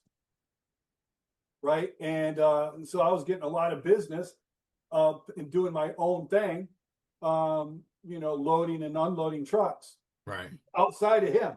Right. Yep. And eventually he just stopped calling me and I was like, whatever. You know what I mean? I was making more money from doing the moving helper stuff. And then when he basically stopped calling me, I was like, no problem. So I went, I'm pretty good. And so I taught myself SEO and WordPress and everything. and I created my own website on WordPress, which went on to win some awards. And there were Wow. people asking me how I did this. I was like, well, I use WordPress. But I was really good at marketing and SEO. Mhm. So I really taught myself what SEO is about and so on and so forth. I Oh mean, my God. I'd spend hours. The man said, what is that, researching how to science? do this, that, and the other. So I created my own website. I started using all these black hat techniques on SEO, and my company just shot right to the top on the search engines for our area. And at that time, nobody was doing YouTube videos on like testimonials or anything. Right. I started that. Right. Mm. So when you see all these people doing YouTube, I spent hours. I would say I spent about 30, 40 hours looking at hundreds, if not thousands of moving companies, seeing if they had YouTube or anything. They didn't. They don't. Not too many moving companies do YouTube, to be honest. Yeah. And I was like, I saw that YouTube was going to be a thing. Mhm. I knew even back in 2016, I knew YouTube, even though YouTube was new. Yeah. I knew it was going to be a thing. So every time I did a job, I had one of these little, they're like an Insta camera, like cameras or our phones now. Yeah. But it was basically you click it and it'll flip out with a USB port on it. Yeah. So you can film yourself, like the camera, you can film yourself, and then you flip it out and you can stick the whole camera with its USB in the thing and just download the video. And I didn't know editing or anything, and I don't do editing much anyway on my YouTube channel, because I know how to do it, but I'm not great at it, and Right. it's not something I find fun. So you'll find like a lot of my videos, they're not edited. Really, you can say I might like cut out some things here and there to shorten it, but that's about it. There's like no great transitions, no great lighting. I'm like, screw that. That's not who I am. You know, I'm not going to waste my time with that stuff. You know what I mean? Yeah. I'm not trying to make a production. I'm just trying to get the information. So I would just download that video, all these videos of people saying I did a great job, that were the best thing since sliced bread. And I had literally hundreds of those videos. And because I knew SEO, I would title them with SEO and SEO keywords in them, and they pop up like the best movers in Lansing. There would be my video and stuff like that. You know what I mean? Because basically back then, SEO was king. Right. We got AI and stuff, so SEO is not as prevalent nowadays. It's still popular, but more and more SEO is going the way of the yellow pages. You know what I mean? It's more and more every day, less and less SEO. It's still good, Right. I but think SEO is still good. I'm gonna push back a little bit on that. And the reason why is if you have a moving company, it's beneficial for you to come up on the first page. If a person is Googling movers, right? A customer is going to Google moving companies nearby, movers nearby, movers. Like their search term, their keyword is going to be short. Movers in the area, movers nearby, movers, moving companies nearby, right? Like your website needs to be SEO well, search engine optimization, right? So yeah and no, but more so yay, because you want your website to come up on the first page. The likelihood of a person going to the second page in today's times is highly unlikely, right? Another reason why it's highly unlikely is because you have things like Angie's Lead or something like Thumbtack, right? Because Thumbtack is going to come up at the first page, or Thumbtack is going to come at the very top, because they have millions of dollars that they can allocate in the marketing, right, to pay Google ads to come up on the first page. And when they come up, a person will click, they'll SEO it really, really well, and it'll say something like movers nearby, and they can click, and then it's going to open them up to a bunch of movers that have like a little short description, their image. They'll have the thing that says online now, get quote, responds in 2 seconds, responds in 5 minutes. And then they'll open them up to a plethora of movers in the area. And then you're also competing against the Google people who are registered with Google Business. Those are coming up as well. So SEO is still important, right? You want to come up on the first page because it's it's very unlikely in 2026, 2012, 2013, 2015, a person may go 2 pages in. A person may Google and scroll and click next, right? And go to the second page. They may go to the third page, right? But there's plenty of options on the first page, right? And then they also have a multitude of options because Thumbtack is showing up on the first page. Angie Lee's might be showing up on the first page. And then you got Google business listings that are showing up on the first page too. So you want to get your website on the first page. So SEO is still important in 2026. So I just started, that's what I did. And back then you could do a Craigslist ad and you could put your URL in the Craigslist ad, right? It would show up as a clickable link in the ad, right? And like Reddit today, Craigslist was like very popular with Google. Right. So if you put a Craigslist ad, your ad would just pop up like on the first page of Google, right? Now, if you've been watching my show, I talk about Craigslist because I don't want to say it's my claim to fame, but at the beginning, that's all you had. And Craigslist was way different then than it is today. If you've been watching my channel, I've always credited Craigslist back then. So further evidence that this is a person who's been in the business, further evidence this is a person who's tenured in the business. Why? Because a person who's been in the business, I can relate. So I know what he's saying is real because it mirrors everything that I went through during the same time period. And there you go. You know, and back then they allowed you to do pictures and stuff like that. And I did it all, right? So if there was, here's, let me give your guys a tidbit. Whenever Google or there's a platform and it tells you to fill out or put certain things into that ad or picture, do it. That's what makes it go higher. So it says add a website, put your website. If it says add a picture, put a picture. If it says put a video, put a video. You just want, like, especially with your Google business profile. If it says here, add this, and this, add that, and that. You know what I mean? Because that's how it's going to make your profile, your ad's going to be that much better than the others, right? Don't just like, well, here's my ad, you know, and then don't add a picture or add a video. Do it all. Put everything in it because that's what their algorithm is looking for, all of that stuff. Yeah. So we're gonna dive deeper because as you talk about that, that's like people that's really in the movie industry to understand how in depth that Google business, AdWords, SEO can get. But do you remember like your first job where you made enough, like maybe $1,000 plus doing a moving job? Like, do you? Not, you know, I don't remember my first job where I made $1,000, but I remember my very first job. Okay, so I don't remember my first $1,000, but I remember the first job. I've talked about it all the time. That's something like first $1,000 job. No, I don't remember mine either. My first job that we ever got outside of the movie house. Right. What type? Is that a good question? Like, hey, what's the first? Like, why did George ask that? I'm curious. I didn't want to talk to George, but I'm curious to know, out of all the questions, why ask that one?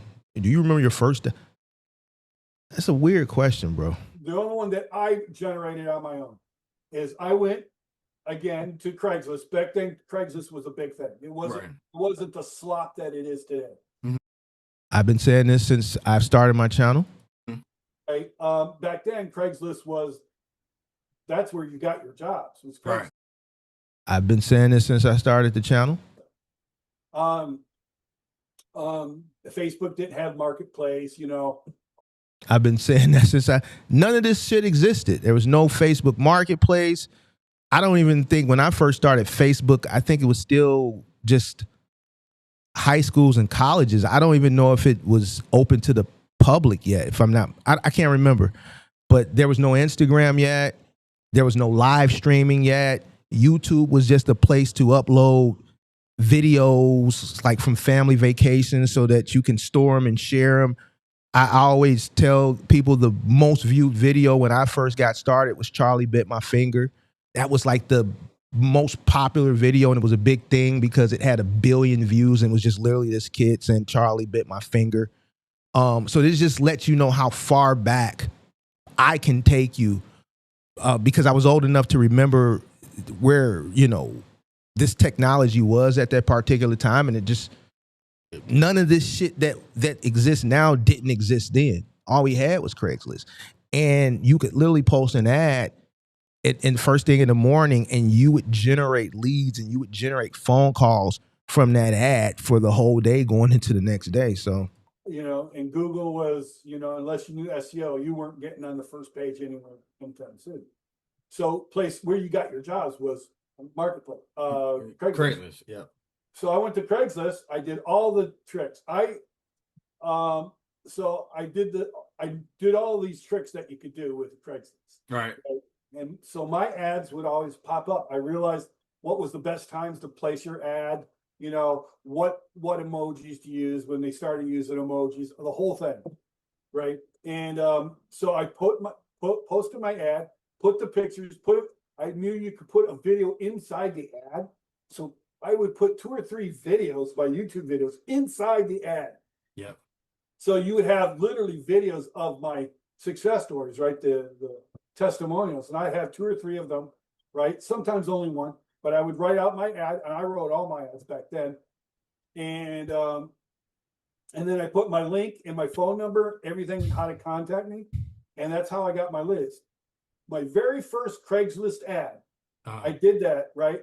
My very first, it wasn't even 10 minutes. I had my first call and I booked the first move. same thing with me. You guys have heard the story many times. I posted the ad, and literally within 5-10 minutes, I got my first call. So it's really refreshing, right? Because this just further proves and gives credit to everything that I've been saying. Like, me and this guy come from 2 different walks of life, and our stories, like our beginnings, even to our exit was similar. He just exited a little bit before me. It's like the same thing. So it's kind of refreshing. It's really good to hear, because there's not many people on YouTube that do content revolving around household goods. So it's kind of refreshing to hear someone else that has gotten to a level of success, and the story just it's like the same story. So I didn't make much money. I only made $20. and the beautiful thing about it is, like Kirk says, history is best qualified when it's documented. So you guys have heard the story over and over again. So Myself, and I had to pay my other guy $20. Right. We only charged $40, right, for the job, but it was a labor only job, and it was moving somebody up from a 2-bedroom apartment into a pods that was down in the parking lot of their apartment building, right? Yeah. And they paid us $40. I paid a buddy of mine $20. I kept 20, and that was it. And that was also when I realized, you know what? I need to start charging more. And I started raising my prices right from the get-go. So I said, okay, good. I want to make, because $20, I didn't make any, even back then, $20 is $20, but you didn't make it, in gas and time and stuff. Yeah. We only worked an hour. So I realized I need to make more money if I'm going to make this a business. And so I learned very, very quickly, you got to start raising your prices. Yeah. So I know you just mentioned prices, but what are some of the things, like very early you was making mistakes in your business that now you look back and say, oh my gosh, that was horrible? My attitude, quite honestly, I had a better than you attitude, especially with my employees. Now this is important. Now this is something that kind of differs, right? Because if you watch me, I always talk about, and this is where culture comes in at. And I know some people, it's hard to say what another person has gone through and how another person should do things when they're not in their shoes, or they just haven't lived in their environment and they don't know how to navigate their environment. But I've never had that, right? Because it's combative amongst us. And this is something that we're talking about as it pertains to Georgia. You've always heard me talk about, you know, and you guys are business owners. Some of you guys are at scale. Some of you guys have come to me and said, man, Mark, everything that you've talked about, I'm starting to experience that now as I'm scaling this whole crab in the barrel mentality, this whole worrying about counting my pocket shit. Like I would hear you say that, but now I'm actually experiencing that. That's something that we experience. I've never been the person who, like, I've always worked alongside. I use words like "our" and "we." I never say "my," or like the last video I was critiquing of George where he said, man, go put it in my truck. You're talking to your worker. You two guys are on a job together, but you made emphasis to put it on your truck. We know it's your truck. We know it's your company, right? But when you're communicating with your team, you're working together, and you should never differentiate or separate. Like the team should the words you use, it should be team oriented. So that's why I kind of corrected George last week when he said, "Go put that on my truck," right? So he's kind of about to allude to he's had a better than you attitude. I'm the boss. So I'm better than you. I've never operated like that. Because I was the boss, you know what I mean? So Yeah. my word was that. My word was Yeah, that's it. that was it, and that doesn't work very well with employees. It doesn't. And I said this last week. I said this last week with George when he said, "Go put it on my truck." I corrected that. I think I was reacting. I wasn't talking to him on the phone yet, but I corrected in the video. You can't say things like that. They may not push back, but that shit goes into their long-term memory. You know what I'm saying? And you don't never want to carry yourself. This is a situation where what's known don't need to be explained. We know you're the owner, so every little opportunity you get, you don't have to reiterate it in different ways that everything is yours. Just go put it on the truck. Go put this on the truck. Go put that on the truck. You don't have to add, go put this on my truck. You dig? So, and that goes back to, for somebody in the comment section earlier, to the arrogance and the pompous attitude that George has that I've pointed out previously. They think they're better than a lot of employees think they're better than the boss, right? Because they think the boss only got there because the boss was rich or whatever, you know. This is something I've talked about as well. And this is not in all cases. Obviously, going back to community, what's known don't need to be explained. I'm not going to continue to expound on that. But yes, you're going to have employees. I've talked about two. One has actually come on the show that thought that they could duplicate what I had done and was doing while they were under my leadership when they were working for my company. Right? You're going to have people that feel like, well, if you're doing it, I can do it. Right? You're going to have people. I had a guy that said, yo, we're making you rich. We're doing all the work. We're out here doing all the work. They completely forgot that once upon a time for 3 years, I was in the field and this guy was around when I was still in the field. I didn't come off the truck until 2013. This particular guy said that to me, had been working for me since 2012. So I was literally in the field with him.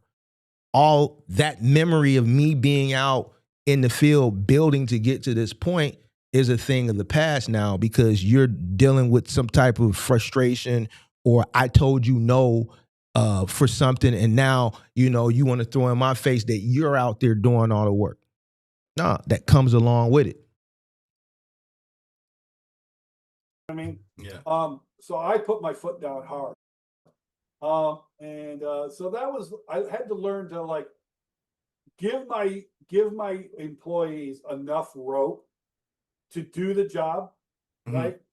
But not so much that they thought that they were in charge. Does this make sense? They had, and today the big thing is I give my employees whatever they need to get the job done, right? I let them make their own mistakes. And if they make a mistake, I'm like, okay, good. So what did you learn from this? Well, I learned, oh, okay, great, awesome. Right? You're not going to let that happen again, will you? Nope.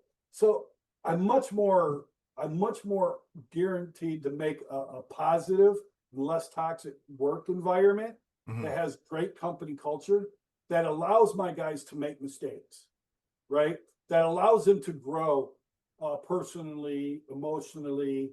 And I think we're going to split this up. I don't think, because this is an hour and 50 minutes, and obviously I have to critique it, right? We just can't play it out because then it would be copyright. So that we have to add I got to critique it, right? I got to add commentary through it to actually change the content up so that it's not, we're just ripping them off. It's copyright. So to do that for another hour and 20 minutes, it's going to be 7 o'clock. And I don't want to get to the gym at 8 o'clock. So I think we're going to do 45 minutes today, and then we'll do part 2 tomorrow. If not tomorrow, then Thursday. And give them the ability to be autonomous, right? Because back then I was micromanaging big time, and that doesn't work. Yeah. But that I've had to learn that lesson over 20 years. It wasn't something that, you know what I mean? So it's taken 20 years in the business to learn, hey, your guys are crucial, right?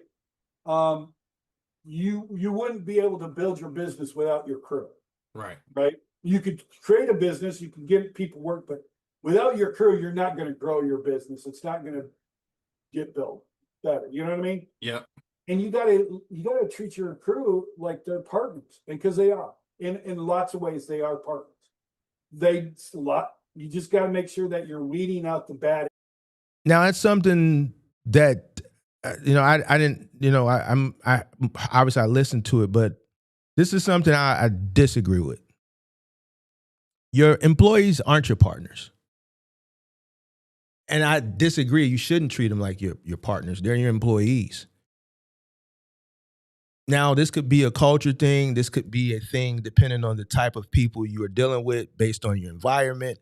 Obviously, running a moving company in Chicago or New York, you're going to be dealing with way more aggressive people than you would be if you're building a moving company, let's say somewhere like where George is, where there's more Southern hospitality. I was watching a video this morning about the guys that were wearing the Spurs jersey to the game and how they was bullying the people outside the Garden and ripping the jerseys off people. New York is an aggressive city. Chicago is the same way.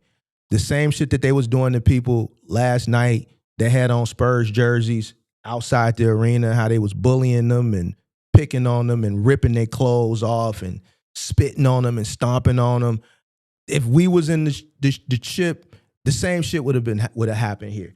This is not right, but this is what happens in large media. It's just aggressive. You know what I'm saying? They didn't do that in San Antonio. Why? San Antonio is a different market. And I'm trying to make an analogy here. San Antonio is a different market. It's more Southern hospitality. They don't carry themselves down there like how bigger, more aggressive markets carry themselves. So in his situation, it may be more beneficial for him to, I can't. The moment I treat my people in my market like we partners is the moment they're going to try to J down on me. If you know, you know. To my uncultured people, to my middle Americans, you may not understand. I'm dealing with gang culture. I'm dealing with, felons. I'm dealing with a bunch of shit as it pertains to urban culture, household goods moving, dealing with people that are deemed undesirables who, if they could do anything else, they would. It's the nature of the business. We talk about it all the time. If you're in the industry, you know what I'm talking about. If you know, you know. I can't treat an employee like a partner. We're not equal. You have no vested interest. It may have been beneficial for him because he's made, and this is not to, we just talking, right?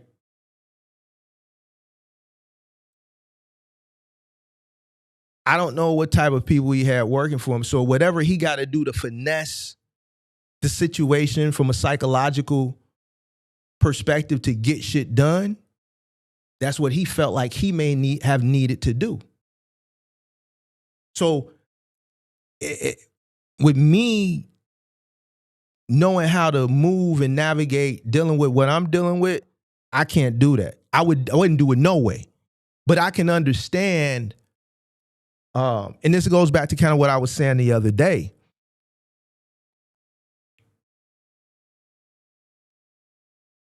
I can understand another person's plight. I can kind of understand why he probably had to treat his people like partners. Because I know where he's coming from. I know what city he operated in. I know what type of people he had to deal with. So from a psychological perspective, I get why he did that. Me, I'm not doing that. I can't. That's a weakness if I do it. You know? And it's unfortunate on his behalf that I feel like you would have to treat an employee, because if anybody that has any business sense, an employee is an employee, an owner is an owner. An employee is not a partner. A partner is a partner. Yo, I got 30%, I got 20%, I got 5%, I got 2%, I got 3%, I got 51%, I got 49%. An employee has no vested interest. So they're not a partner. There has to be boundaries. In certain aspects of partner, think they're a partner, you got an employee thinking he a partner, then what stops him from saying, you know what? All right, we on the way to drop the truck off, but check it out, pimp. I took 50% of the money. I told the customer to pay cash. I told them we didn't accept credit cards. The credit card machine was down. I made them go to the ATM, and I made them take out cash. So guess what? I'm only bringing a nickel back. I'm bringing 500 back. Well, what do you mean? Well, you said we was partners. I'm not doing that. So, but I'm not negating, because I'm thinking based on his background, the story he told from his background, based on where he operated it, and just me understanding this industry based on the city he operated in. I got an idea of the type of individuals. His situation is going to be different from mine if I operate in his market. So, apples, the guys who are just, want to milk the clock, that are just looking for the paychecks, but people that are actually going to fit your company culture. Right. So, like, do you find it, like, what's the motivation? Because everybody want money, but most of the time when I hire, like, guys and they like, I need to get paid today, or they're chasing the money, is not a good culture, because the crew I already got, we're more so like, all right, we know we're trying to make money. See, this is where George doesn't understand the guys use the word culture. I use culture a lot.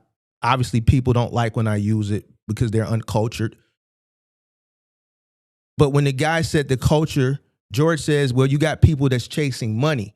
It goes back to what I said. There's a certain type of individual that does this type of work. We can look at the George guys. I've never seen the guy he's interviewing people, but I can listen from being experienced in this industry, dealing in this industry in a way tougher market than both of these guys.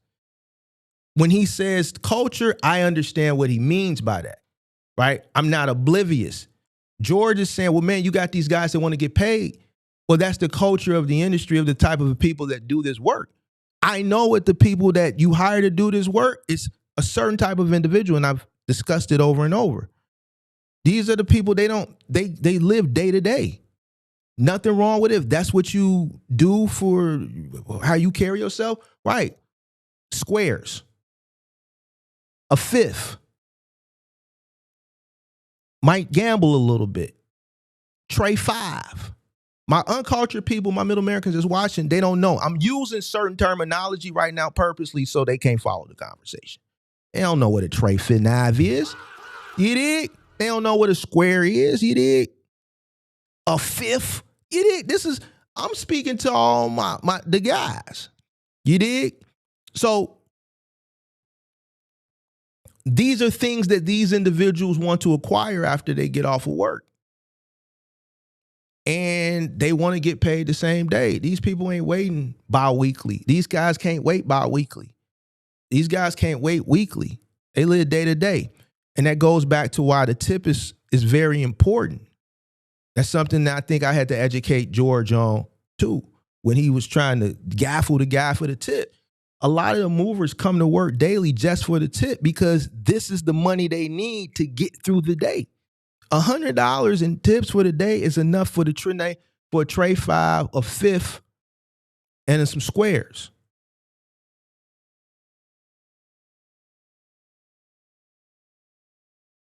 And what's known don't need to be explained. If you're coming into this business, this is something that you're gonna be faced with. So paying a person daily or having to loan an individual money, especially on a day where the tips aren't generated, is something that's common in this industry, right?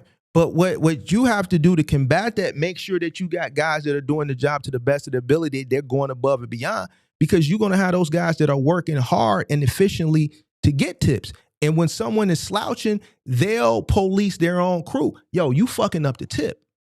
It'll be 1 or 2 guys that'll turn to the third person like, yo, boy, pick up the pace because you fucking up the tip. You fucking up the tip. So the culture of the industry, and I'm pushing back on George, this is why you can tell the experience versus the lack of experience. The culture of the industry is the individual who's living day to day, who's looking to get paid for the day. You know, this is the culture of the industry because these are the people that do this type of work. They live day to day. First point. But second, what can we do to make the company better? Like, what's your culture with your guys? Do they are they excited to come to work, or are they complaining? Like, what is their the vibe like with your crews? Yeah, my crews right now, I've had my crews from this is the business I have now, Mr. Big Stuff Labor and Moving. This is my third moving company. So this one got started in January. So he's had 3 moving companies, and he discussed why later on, but we'll get to that tomorrow. This is my third moving company. So this one got started in January 1st, 2024.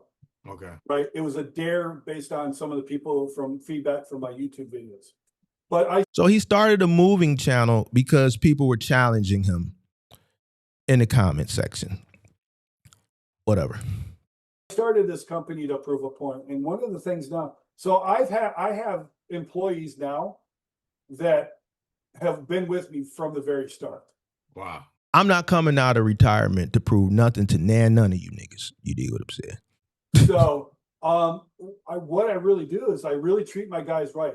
If they need a loan, I give them a loan if I have the money available. There you go right there. Because that's the culture. And that's why I'm saying, George, you complaining about something that any moving company owner that's a real moving company owner, you're going to be faced with advances. This is something that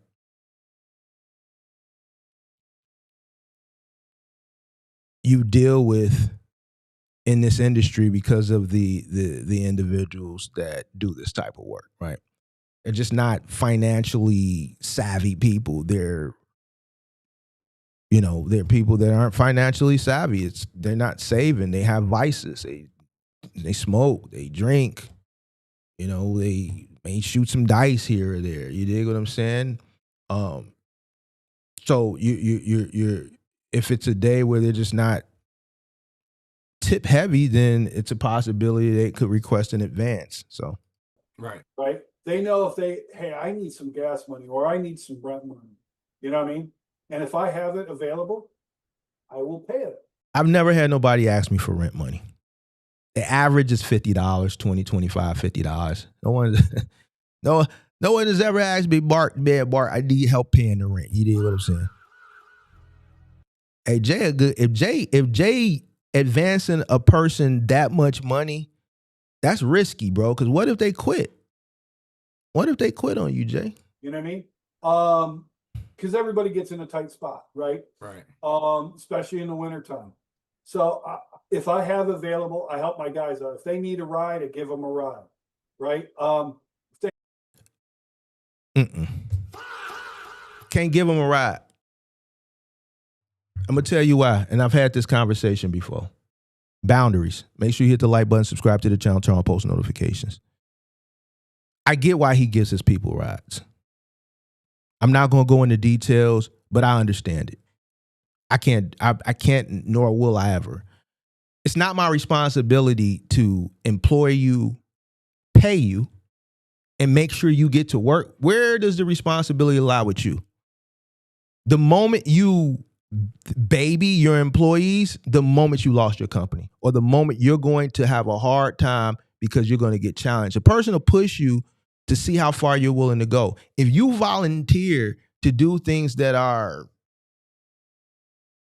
why do I got to pick you up and bring you here? And I got to pick you up, make sure you get here and pay you to get to work.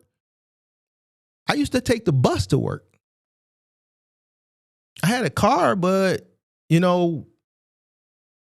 working downtown, like I'm not paying $30, $40 in the late 90s and early 2000s to pay in the parking garage for 8-9 hours while I'm working after my classes. Just take the train.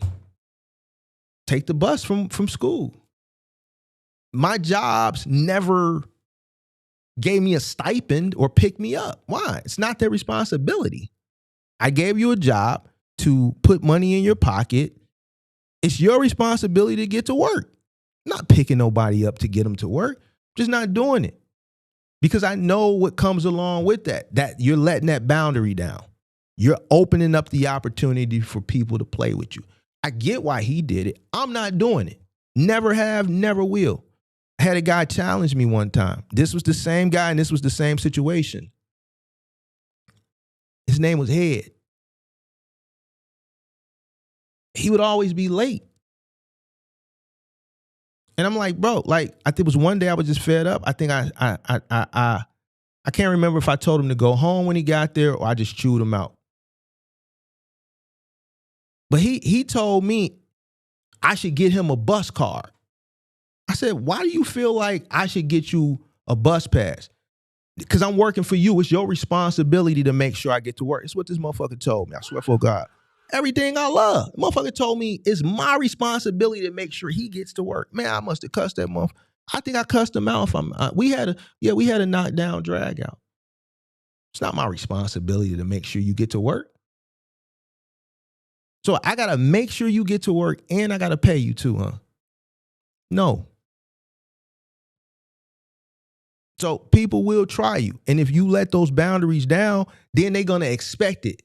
Then guess what? It's going to be a day where you say you can't pick them up. Why? Because you may be pressed for time. You may be on time, but now you may be pressed for time. Now this person feels entitled that you should pick them up. Fuck, I got to pick you up for. I gave you a job. I'm giving you an opportunity. Get your ass up earlier. Get your ass on the bus. Get your ass on the train.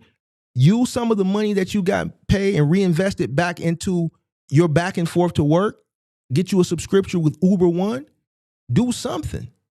Because now the moment you say no, it's a problem. And then what do? Because now you've created this entitlement. Can't do it, bro. They make a mistake. I don't necessarily make them wrong. I ask them, so what did you learn from them? Mm-hmm. Right? Don't get me wrong. If they really make a bad mistake, I will yell at them. But at the same time, I'll come back and say, okay, good. We can't do that again. You know what I mean? You're better than this. See, there's nothing wrong with yelling either, especially when you're a small business owner. This is not corporate America. And we dealing with different people. So sometimes you got to put a little, you dig what I'm saying? And if you're not capable of doing it, then you might want to try something that's a less testosterone driven business. The company cannot look like this. I'll give you a real example of what happened. This is a real true example. This happened a couple of years ago. We were doing a huge move for a guy. He's moving from our area to about 2 hours away to the coast in Michigan to a house, right? And I knew that if the guys packed the truck right, right? That should fit in one U-Haul truck. Right. There was nothing there that couldn't get if it was packed in, right? And then I get a call like almost at the end of the day going, dude, we need another truck.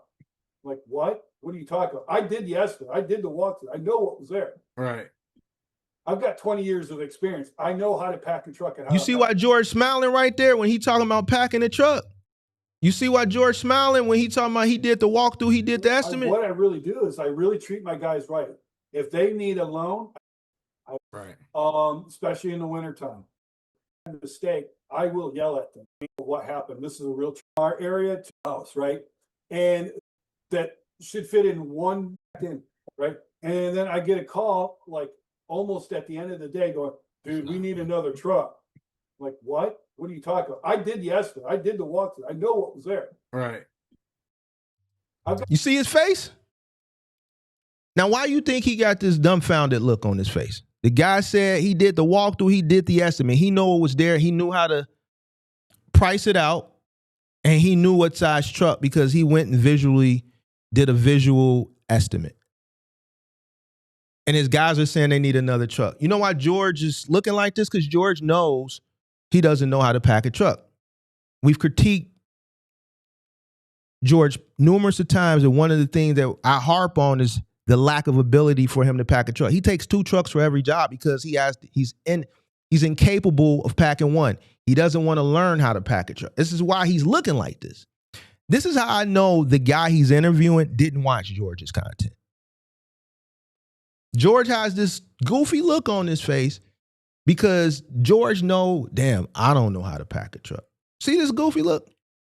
I've got 20 years of experience. I know how to pack a truck and how to pack the truck. Right. And I'm like, that just doesn't make sense. Take a back picture of the truck and send it to me. And sure as you're sitting there right now, Right. right? I was gonna say a cuss word. I know it's usually getting mad thinking about it. Go ahead. Right. I looked into the pictures they sent George, what do you mean you don't know how to pack a truck? me, and these guys didn't even pack the truck up halfway up the truck. Neither does George. I always highlight all the space on the truck that's available. Neither does George. Oh, Right. man. And it was all, And then George's going to say, oh, man. See, this is bullshit. and these guys didn't even pack the truck up halfway up the truck. Oh, Right. man. And it was all mishmash. Nothing was, it was like, Hey, you see how And the George one guy looked that- off? George looked right. off. And it was all mishmash. Nothing was, it was like, That's and that the guilty one guy shit. that was had been with me about a year, George like, man, we need to move the conversation along, man. and he knew how to pack a truck. So there was no excuses, but they just basically threw the stuff in there. So literally a half of the truck was not even being used. Mm-hmm. And it took them 6 to Hey, look at George. George, same way. We done highlighted it over and over and over and over again. This the look of guilt. Notice George ain't got shit to say. George didn't know what Scientology was, but George was trying to fix Scientology. What's that? That's science? What is that?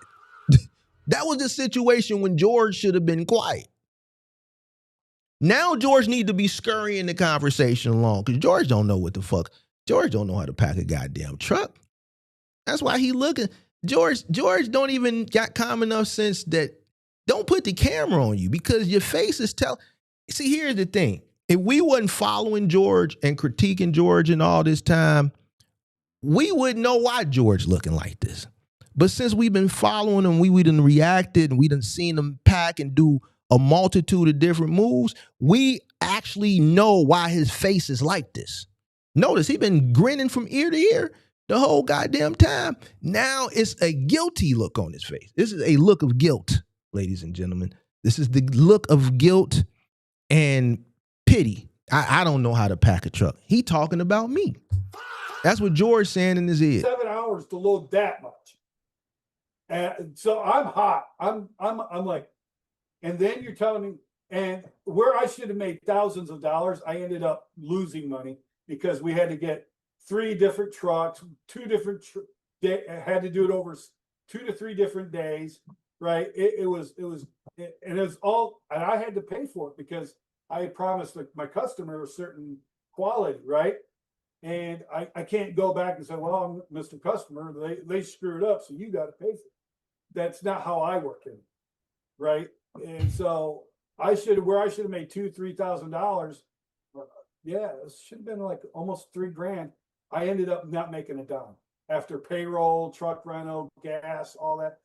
I didn't make a dime, and I let people know. I was like,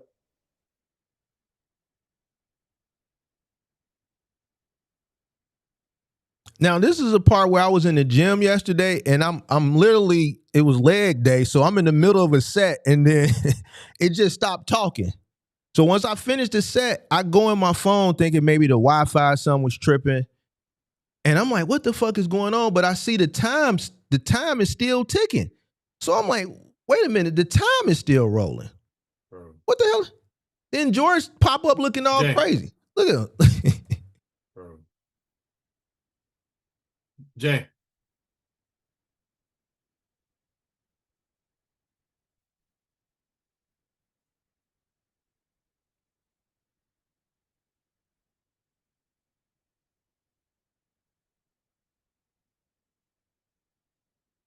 can you hear me? Okay. It came back. No, it didn't come back. So let me cook right here. I got to cook right here. I got to cook. Mindset. Remember how I always say George is a half-ass type motherfucker? Even with this. This is pre-recorded, ladies and gentlemen. So with it being pre-recorded, you can actually edit it. So when I say a person is a half-ass person, if you half-ass, you half-ass in everything you do. And this is just we keeping it a G. We keeping it a now and now. You dig what I'm saying? That should have been edited out. Half-ass. First episode is a representation of what we see as it pertains to him in moving. You interview a guy, your internet connection fizzles out. If you're going to do this, George, too, that's another thing. You got to step your shit up. You got to step it up, George. But when the internet paused or whatever happened with the Wi-Fi or whatever happened, it happened. But the beautiful thing about pre-recorded versus live is you can edit it out, right? Quality. I always say, George, you lack effort. You don't go above and beyond. You're half-assing everything. Even in this.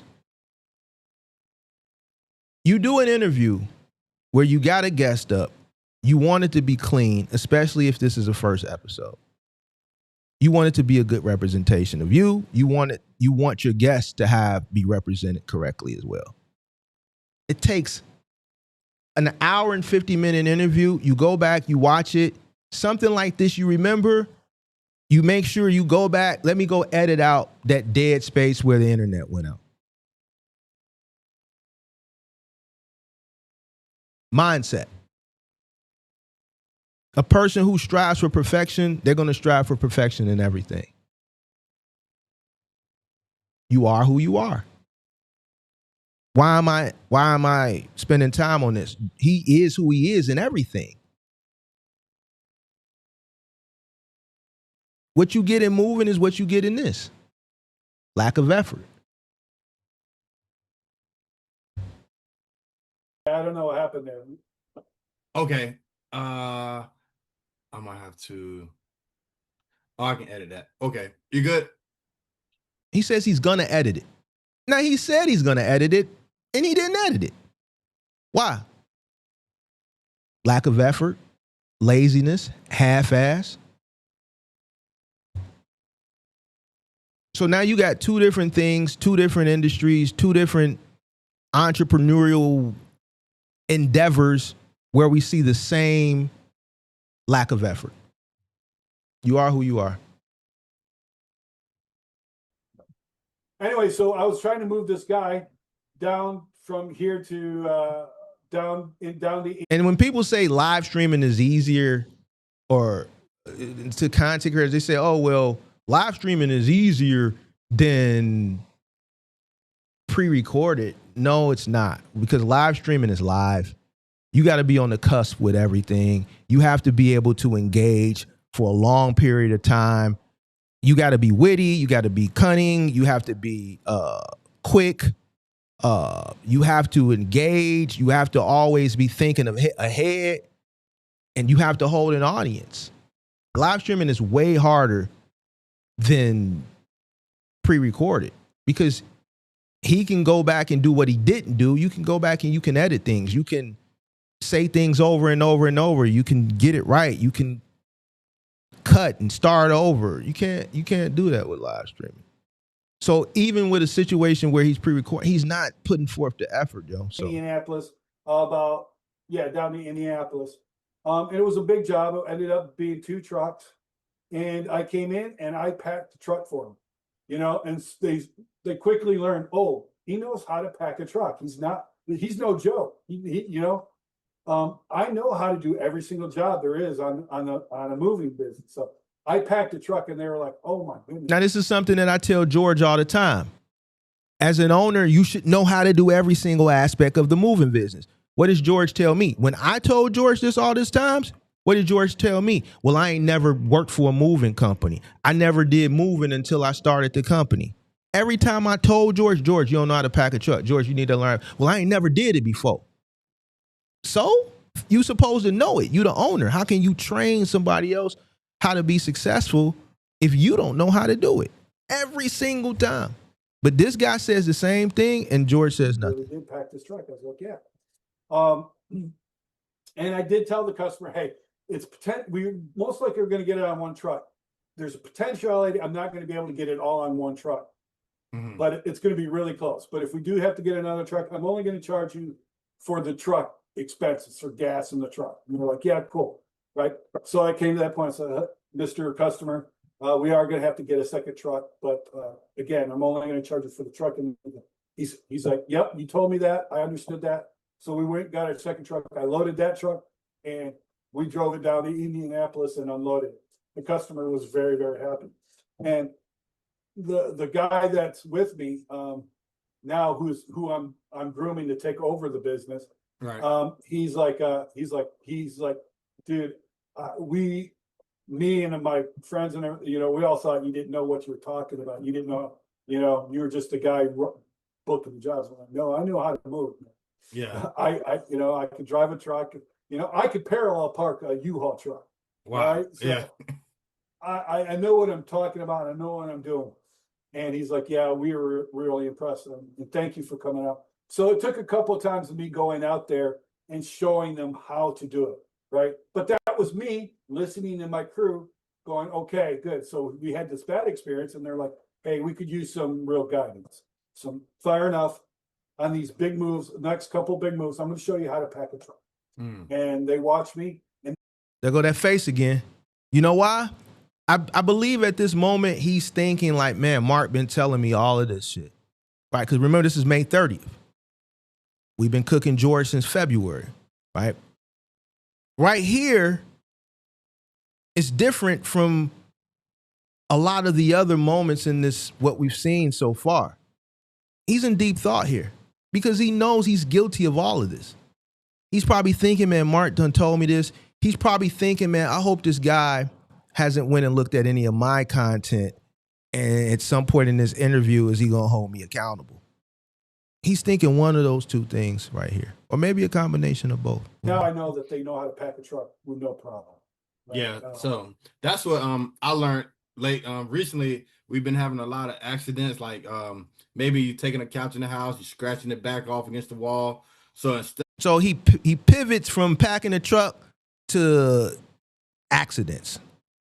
He's getting up out of that, right? Instead of me just sending the job, I send the crew leader the instructions. I feel like mattress bag. We're gonna need 3 mattress bags, or blanket wrap these leather couches, because couches, they could be iffy whether you want to wrap them with blankets or just plastic.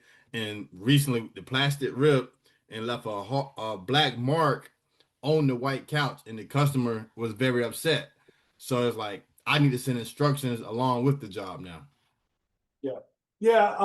I try to, and I get that. That's actually good. But Did you catch that from him right there? Did you catch it? He's basically, he can tell, like, what the fuck are you talking about, dude? So, yeah, I get that, but you dig what I'm saying? You're like, what the fuck are you talking about? more instructions I find that I have to give a person, the less good those people are. There you go. There you go. You know why? George don't know what the hell he's doing. If a crew is out in the field, that means they've been trained. That means they're out in the field on their own because they went through extensive training and they have been deemed good enough to operate in the field on their own. How do I give instructions on what's going on in a place where I'm not at?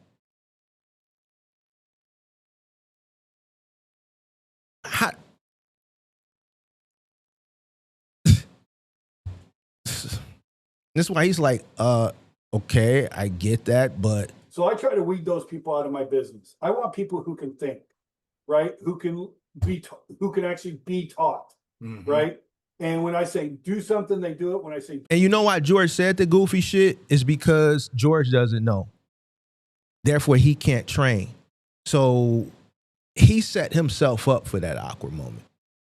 don't do that, they don't do it. And they don't question why, or him and how they understand why I'm saying, so I don't have to like, it should, no offense, right? But you shouldn't have to tell. No offense. Because basically what George was saying was bullshit. That's why he shouldn't be fucking doing this shit.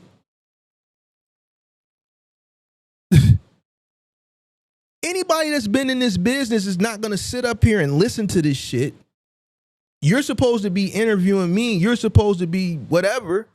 And then you say some shit like send instructions with a, what are you talking about, bro? I don't need to send instructions to wrap a fucking mattress. Every fucking mattress needs to be wrapped. Inspect every mattress. And guess what? If you see no signs of infestation from bed bugs, still wrap the mattress. If the customer says don't wrap the mattress, wrap the mattress. Don't put no mattress, don't put no box springs on my truck unless they are in plastic, period. Why? Because they were trained. They would never be out on their own if they were trained. They've went through a rigorous training. So every single possible situation that they could possibly end up in, they have gone through it before they have been released to be on their own. And if this is a new entrant who's, let's say, maybe 20, 30 days in, they're an individual that's on a truck with two other tenured people. So they still have some form of leadership and guidance there that's telling them what to do. And that's monitoring them. So that's why that guy was like, huh? Corrected him? Nah, you shouldn't. And then right here, no offense. So I hope the people who saying, hey, Mark, no, because Buddy getting George together too. People, take mattress pads. Let me go back. I like that. This is why I like dude. I like dude. Don't do that. They don't do it. And they don't question why, or him and how they understand why I'm saying, so I don't have to like, it should, no offense, right? But you shouldn't have to tell people, take mattress pads. There you go. There you go. That's why I'm like, George, yeah, you gotta send instructions. I gotta tell them to take mattress. You shouldn't. Nigga, wrap every mattress. Wrap every mattress means wrap every mattress. You were trained already. You know what I'm saying? That should be a given. Right? There you go. No, you shouldn't have to tell somebody, make sure you pad up the leather couch. Ooh, George, he cooking George ass. Cooking George. That should be automatically understood.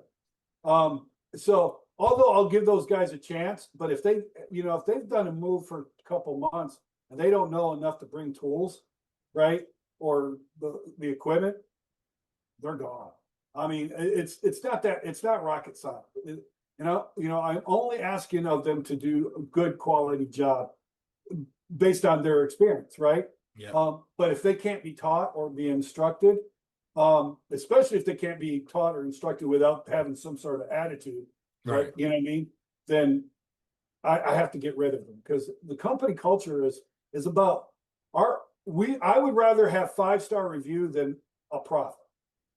Mm-hmm. Dang. Okay. And the reason why I'd rather have a 5-star review over a profit is because if I have a 5-star review, I'm going to get profit later on. Mm-hmm. Does this make sense? Yep. Long term. So do what you need to do to make sure the customer's happy and satisfied. You know what I mean? And if that means we have to give a little bit more than what they're paying for, okay. I mean, not too much more. We Yeah. got to work on a profit. We can't operate at break even or at a loss. But the point being is, there's four types of exchange. Mhm. The first type of exchange is that there is no exchange. You just take. Right. The second form of exchange is that it's neither good nor bad. It's just whatever. Right. Mm-hmm. The third form of exchange is, okay, good. You do a good job, right? Yep. You do a good job. You're communicable. And the fourth form of exchange is when you give in abundance. Right. And it's not giving in abundance does not mean that you're discounting your prices. It just means you're going to go out of your way to wrap the couch. You're going to protect the door sills. You're going to put stuff up on the walls to protect the walls. That's your fourth. No one should have to pay for that, in my viewpoint. Thank you. Right. And if they are paying for it, it's already in. George does none of this shit, sir. He does none of this. See, at this point, he that simple thing that George said a few minutes ago, where he's talking about sending instructions, and the guy was like, "Look, I disagree," and he cooked them, and then he said, "No offense," and then cooked them some more. It changes the whole dynamic of this conversation, which further reiterates why George should be out moving, learning the industry, instead of trying to have conversations with successful people that have already won in the industry. Because the conversation it's going to go from, it can't be a conversation. You're going to say something and it's going to end up like this. And it can't go that way if you're the proprietor. Like it's not a good look, bro. Incorporated in the price. Right. Yeah. You see what I'm saying? So that's the fourth level exchange. It doesn't necessarily mean you're giving things away for free. It just means you're doing what you need to do to make sure you're a step above your competition. Okay. So, all right, we're going to get like more advanced moving right at this point. I think the main part was like, I think I'm going to cut it off here. I think I'm going to cut it off there. I'm going to cut it off there. I'm going to cut it off there. I think this is a good place to cut it off, because this is another an hour and 5 minutes. We still got another hour and 5 minutes. This is almost a 2-hour interview. And with me stopping it and critiquing it, it just prolongs it. And we'll be here it took us 2 hours and 45 minutes to get this far. So we'll start again tomorrow. But I wasn't going to do this, but I'm curious. I think I'm going to do it. We got to, and I'm not going to be on here that long because I got to go. But where are we at with it? Where are we at?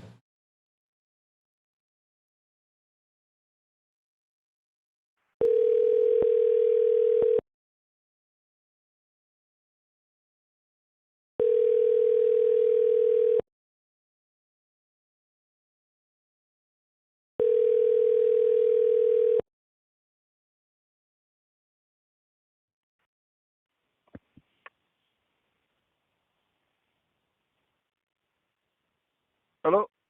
What's up, man? Mark, What's up? I'm chilling, man. Man, we just What's going- did part 1 of your interview, man. I know you weren't going to make it through the whole thing. Slow as y'all going. Nah, it's a lot of shit we got to critique. I know. I was kind of listening. Yeah, man. Pretty good. No, I think I said it at the beginning. I think what made it good was him. Right. And I mean, I guess you saying, I don't go back at him, but on the podcast is more, I'm trying to make my guests feel welcome. No. You're not. You can't go back at him. What do you mean you didn't go back at him? How can you It's go my back at him? guest. Even if I brought you on the podcast, I wouldn't go back with you. I just listen, because you're my guest. I can't. What do you you mean telling go your back story. at him, George? What? I don't understand what you mean. I Like, never said you should go back you at see him. how you said, like, you know what I'm saying? You were saying, like I didn't say you said, but people in the comments were saying, like, he's not going back at Mark, or I'm not going back at him. But, like, if I brought you on the podcast, I'm not going to go back and forth. I'm just going to listen and take your story. George, remember when you asked me to come on the podcast a few weeks ago? Right. And what did I tell you? No. I forgot what you said. I told you no, George. Right. Do you and what was the reason why I told you no? I can't remember, man. I told you What'd it you wasn't say? going to be good. Everything. I mean, everything. it's only Hold gonna be on. good up to you. Everything that's going on now, I told Right. you this would happen if I came. You know why? Right, Because but you know how many shows I recorded? hold on, George. Hold on. If you're the proprietor of the podcast, you know what a proprietor is? I'm the host. We'll accept that. And we're covering a topic or we're covering an industry. Don't you think you should have extensive knowledge? No, because my podcast is not about moving. My podcast is about business, New American Dream. But in this particular situation, business, moving, you own a moving company. Right, but my podcast is not based. I had a podcast years before I had moving. But do you understand? No, I interview a plumber. It has nothing to do with the industry. George, do you think where do you think your priorities should lie? God, Outside of God. family. No, I'm okay, outside of the family. As far as business, I'm speaking business. Everything. as far as my Listen, business, this ain't my a number- religious channel. This ain't a political channel. This is everything You we asked talking me about. a simple question. My podcast is not about moving. You got to think. It's about moving business. is only It's about business. You just said it's about business, right? yeah, but So now I mean, I ask moving is Hold on. one third. I asked you where does your priority lie. So I'm speaking from a business aspect. Right. So 1/3 of it is moving. Okay. What's the other 2/3? Real estate. The second one is real estate, and then the third one is we have a Not for furniture profit. store. All right. So let me Yeah. ask you this. Do you think you should be putting more time into your moving company based on what we've seen?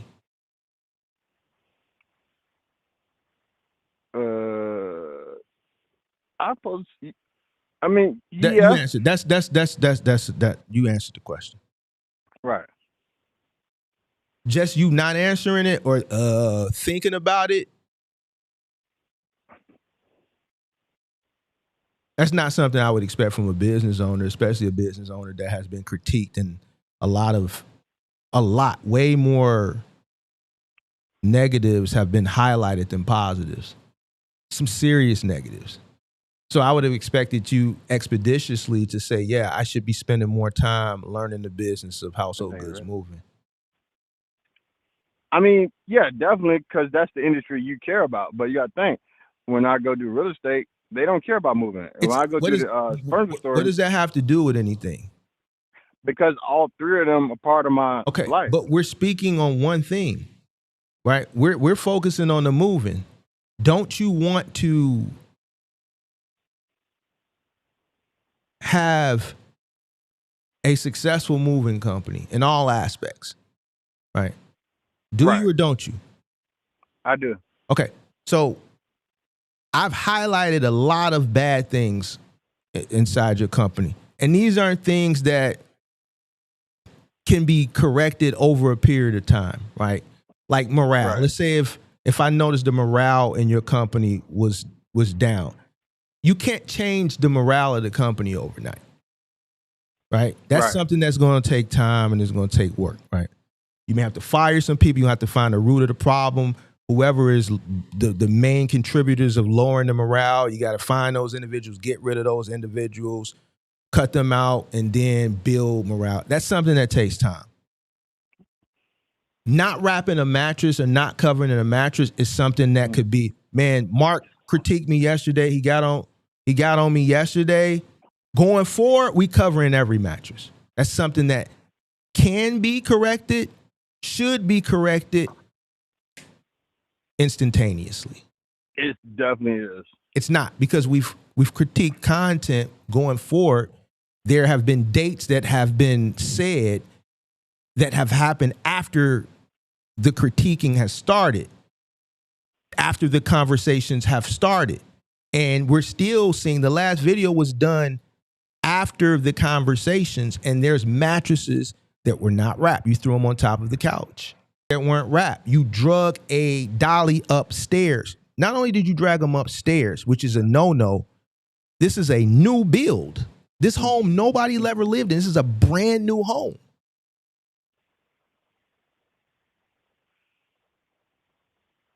And when I say this stuff to you, I could tell it's not registering you the importance of what I'm saying to you. It's to the point where people are upset with me for spending so much time trying to get through to you. They should, because I'm implementing. It's taking time. It is taking more time, but you got to think. If you see one job, you got to think we're doing multiple jobs. So I might not get, like, we did jobs today. George, like, multiple jobs that's an excuse. Wrapping a mattress. No, I'm saying I'm not getting all the content on my job. George, That's what I'm saying. You're not wrapping all the mattresses. Just because you Oh, have no, multiple we are. jobs. No, We George, are. we just, the Trust last me. video I critiqued, the mattresses wasn't wrapped. And this is content that was shot way after. This is recent content that was shot. I think that's we've been probably going the back and forth only since mattress February. we didn't wrap. George, since. it don't matter, George. Every mattress should be wrapped. It don't matter if it's the only. Every mattress. I've explained to you the importance of covering mattress. Like the importance of covering a mattress is not something that can be, well, you know what, this is the only mattress. George, this is where people lay their head. Granted, there's some nasty motherfuckers out there. I'm not one of them. I don't want my mattress, if I hire you and spend the exorbitant price that you charging me, my mattress to touch the ground in any naked in any aspect, bro. That's one thing. Why? Because this is where I lay my head. This is where I go to sleep at night. My mattress should be as clean and as fresh as my fucking bathroom and my toilet. My toilet, I keep it clean. Right? 2, bed bugs exist, George. And I heard. And you heard. But see, you're the type of person that you ain't gonna really hear until you do some shit, you infest your truck, you're unknowledgeable that you've infested your truck, and now you're infesting everybody else's shit. Now you're getting multiple calls of, man, I got bed bugs and I didn't have them until we hired you to move, and I noticed that you didn't cover my mattress. Do you know how much it costs to get rid of bed bugs? You can't just go to Walmart and get that spray. That shit don't work, bro. Do you know the process to really get rid of them? It's a lot. Do you know the process? So wait, do you buy the mat? I had got bed bugs in my house from a customer, man.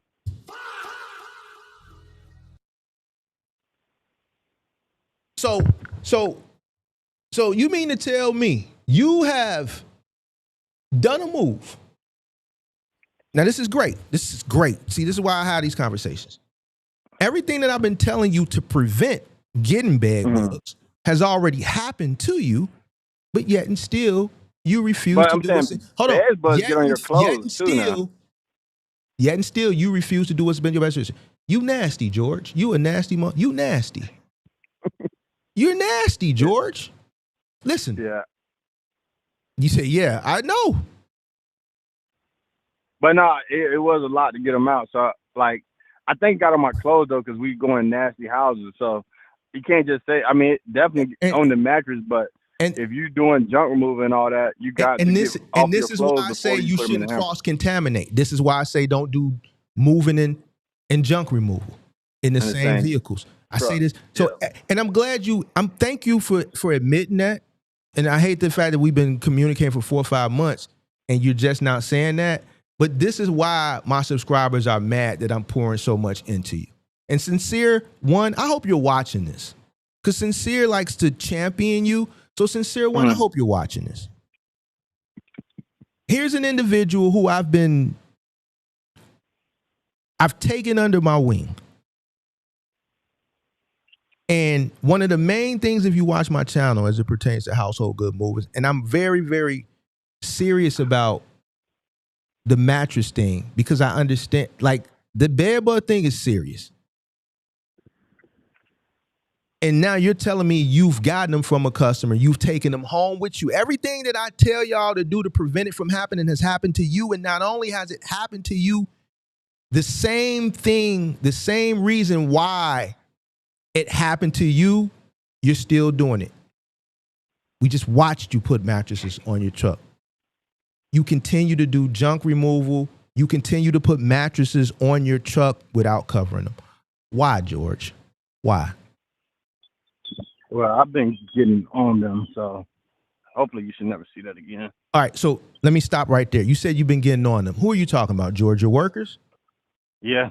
How are you getting on them and you're on every job?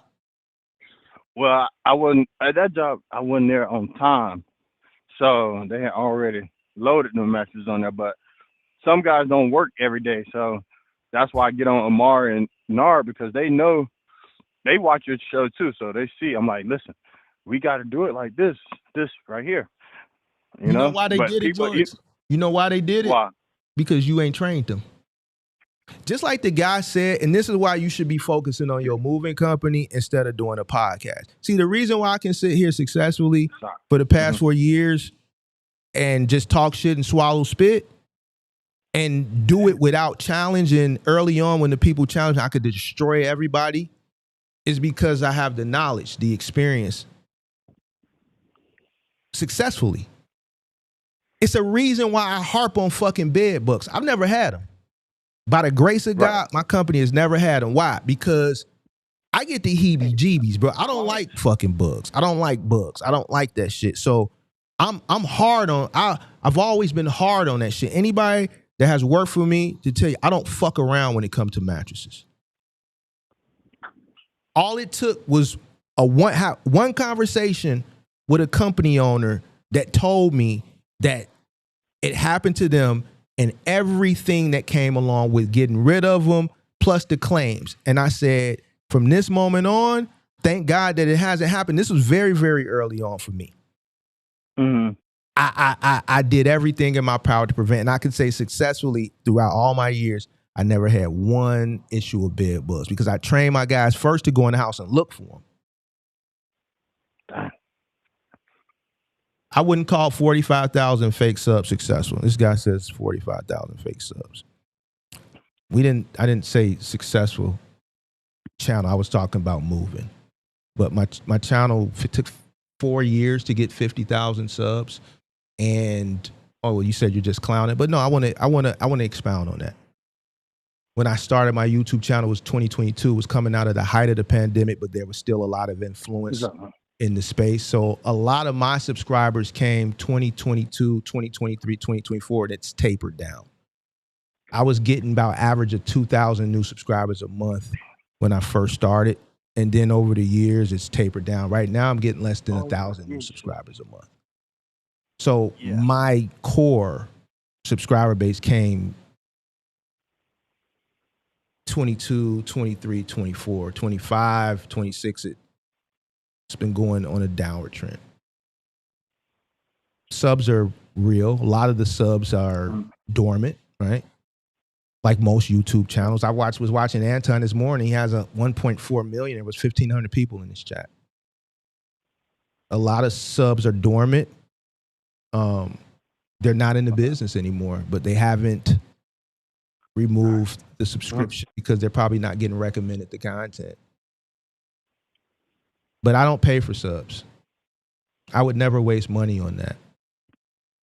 I'm gonna tell you, if I paid for subs, then I would have 100,000 subs. If I pay for subs, you can go on Social Blade and you would see a bump, like how I did with Box Truck Shorty, not Box Truck Shorty, but CDL Shorty that time, and his shit was like this, and then one day it went up 35,000, and then it came back down. Like, you can go look. There's no like that. I've been doing content for 4 years consistently. So I listen, I don't know. But anyway, like, success, it comes with hatred. Now, you said it's not hate, but whatever, bro. Like, so from I was saying successful moving before I was interrupted. I wouldn't be able to talk to you and have these conversations with you, George. Right. You know, Me either. 10 years ago, a podcast would have been the least of my concern. 4 years ago, 5 years ago, 6 years ago, more so 2020 to 2022, more or less so than the years prior, right? Especially if I'm looking at a person who is not wrapping mattresses and has already had cases of bed bugs. So if you've had bed bugs, George, why isn't that enough for you to do the right thing? And I've been preaching to you, cover mattresses. I mean, no, we've been covering mattresses now, but George, you just watched the video, the last from. video, you didn't cover the mattress or the box spring. Yeah. So, do you order mattress bags in bulk? You could use shrink wrap. You don't necessarily have to use mattress bag, but you can order mattress bags in bulk, or you can just use shrink wrap and wrap it. Wrap it. Yeah. But here's the thing: when you guys wrap the mattress, the one time I saw you guys do it was a poor wrap job. If you're not gonna wrap the mattress in the box spring correctly, it negates it. Now you're just wasting material because you wrap the top and then you got this big gap here where the mattress is still exposed, and then you go around. Y'all wrap the armoire like that. Y'all wrap dressers poorly. You half-ass everything. But I want to continue to expound on this mattress now, since you've been transparent and you've admitted bed bugs. Like, if you brought bed bugs from a customer into your business and then take them home with you, right? I would think that would be enough for you to, every single job, inspect each and every mattress and box spring, and then for reassurance, plastic it. I'm gonna be honest with you, George. You there? Yeah, I'm here. I'm listening. I think I'm gonna listen to my subs, bro. What do you mean? I don't think I'm gonna. I don't know if I don't think I'm gonna help you no more. That right there, because here's the thing, bro. By the grace of God, I ain't never had no bed bugs through all my years. And I would think if I did have them, knowing what comes along with it, knowing the cost and the process that it takes to get rid of them, knowing the trauma, right? Because there's got to be some trauma associated with that, bro. You got a family, you bring that shit into your home, your kids getting fucking bit the fuck up, probably other customers. There's some trauma that goes along with it. That process, I believe, probably was traumatic for you, right or wrong. Well, you got to think. I had rental property, so I dealt with bed bugs before, but it's George, I don't care about your rental properties. We're talking about moving, and you're going somewhere else. We're talking about the prevention of bed bugs in the moving industry. So now when I'm going to a trauma, you telling me you done had them before the moving, you done had them. So here's the thing. Let me just, because clearly you don't care. So let me say this. There's nothing I can do for you. If you getting bit the fuck up and that's not enough for you to change your policy, Maria? hold on. Wait, Maria? Marie? I got wrong person. My bad. I thought it was somebody else.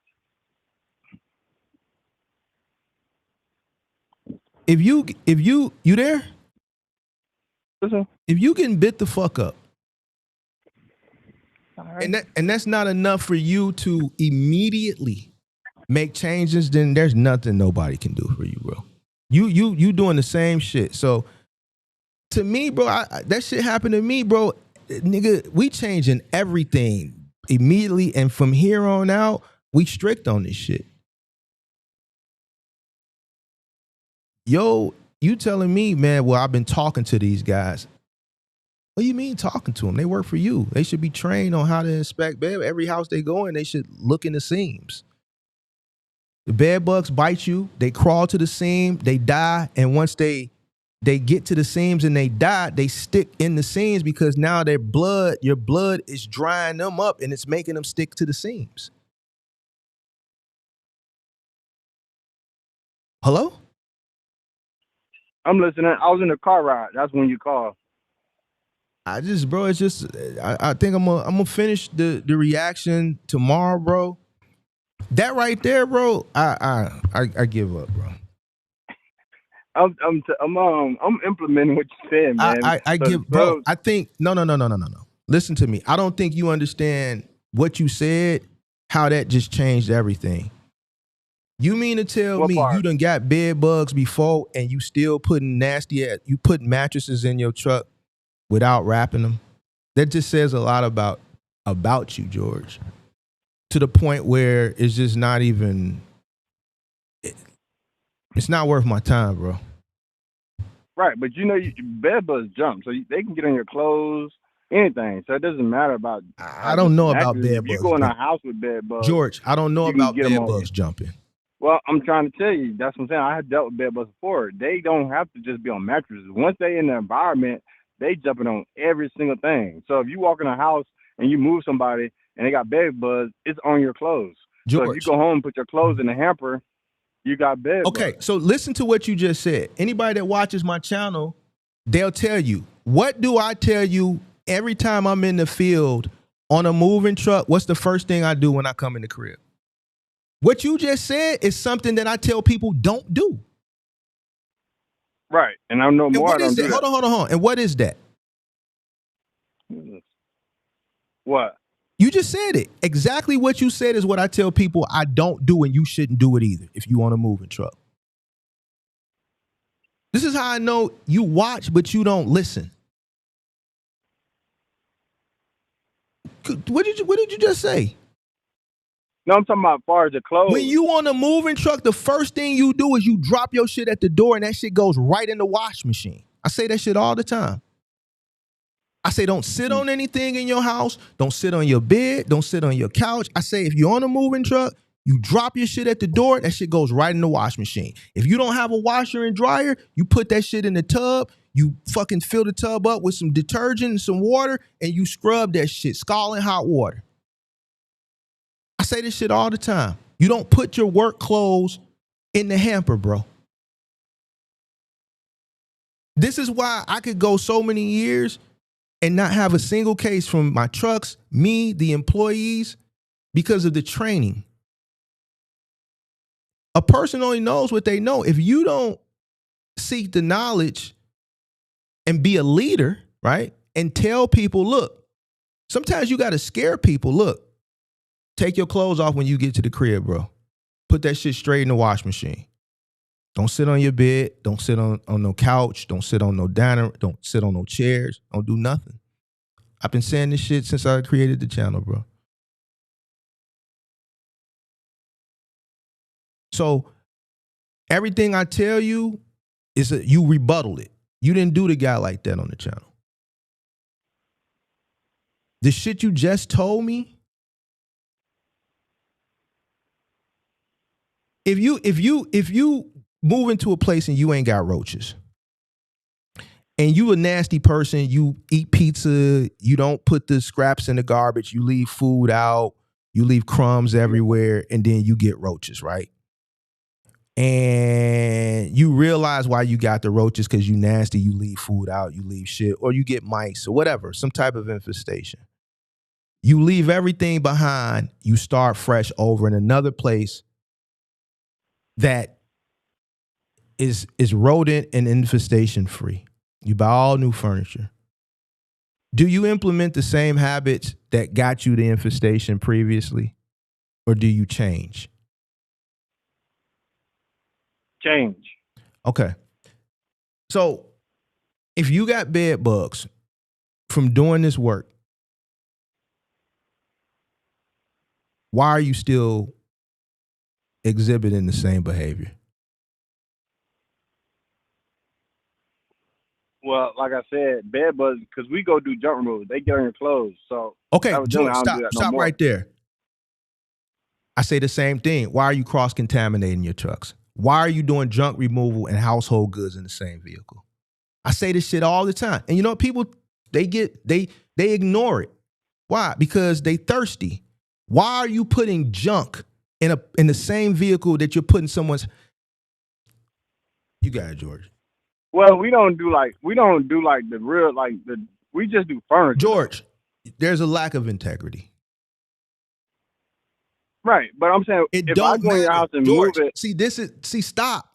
There's a reason. There could be a multitude of reasons. Just because someone is calling for junk removal doesn't necessarily mean they're buying new furniture. It doesn't necessarily mean that they live in a city and they can't put bulk furniture in the alley or on the curb. They have to, or they live in a condo and the garbage service doesn't take bulk items away and you have to call a junk removal company. That could be the reason sometimes, but sometimes a person calls a junk removal to pick up a mattress or a box spring or furniture because the house is infested with bed bugs. Sometimes they tell you and sometimes they don't. Owning a junk removal company, you're supposed to be knowledgeable of this and understand. Just because we're picking up furniture doesn't mean that it's just furniture they want to get rid of. This furniture could be infested. So everything that you're saying, George, is upsetting to me because everything I'm telling you is from experience, and anybody that's in this industry, successful in this industry, years of experience in this industry, even if they're not in this industry, they're listening to what I'm saying and like they could be like, yeah, I wouldn't want my items in my home to go on the same truck that the moving company that I hire is also simultaneously doing junk removal on. A person who's not even in household goods moving can listen to this and think about, would you want your items in your home that you live in to go in the same vehicle that this person literally did a junk removal or a basement clean out or an attic clean out or a garage clean out the day before?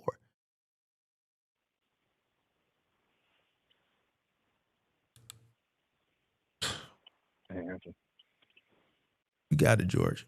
I'm gonna finish part 2 of this interview tomorrow, bro. And I don't know, man. You ain't no different than any other nigga, bro. You don't look at me as or the information I'm giving you. You not taking it from a you think we equal, bro. And I ain't saying that to demean you or look down on you. You say what? You think we're equal. Who says that? Because if you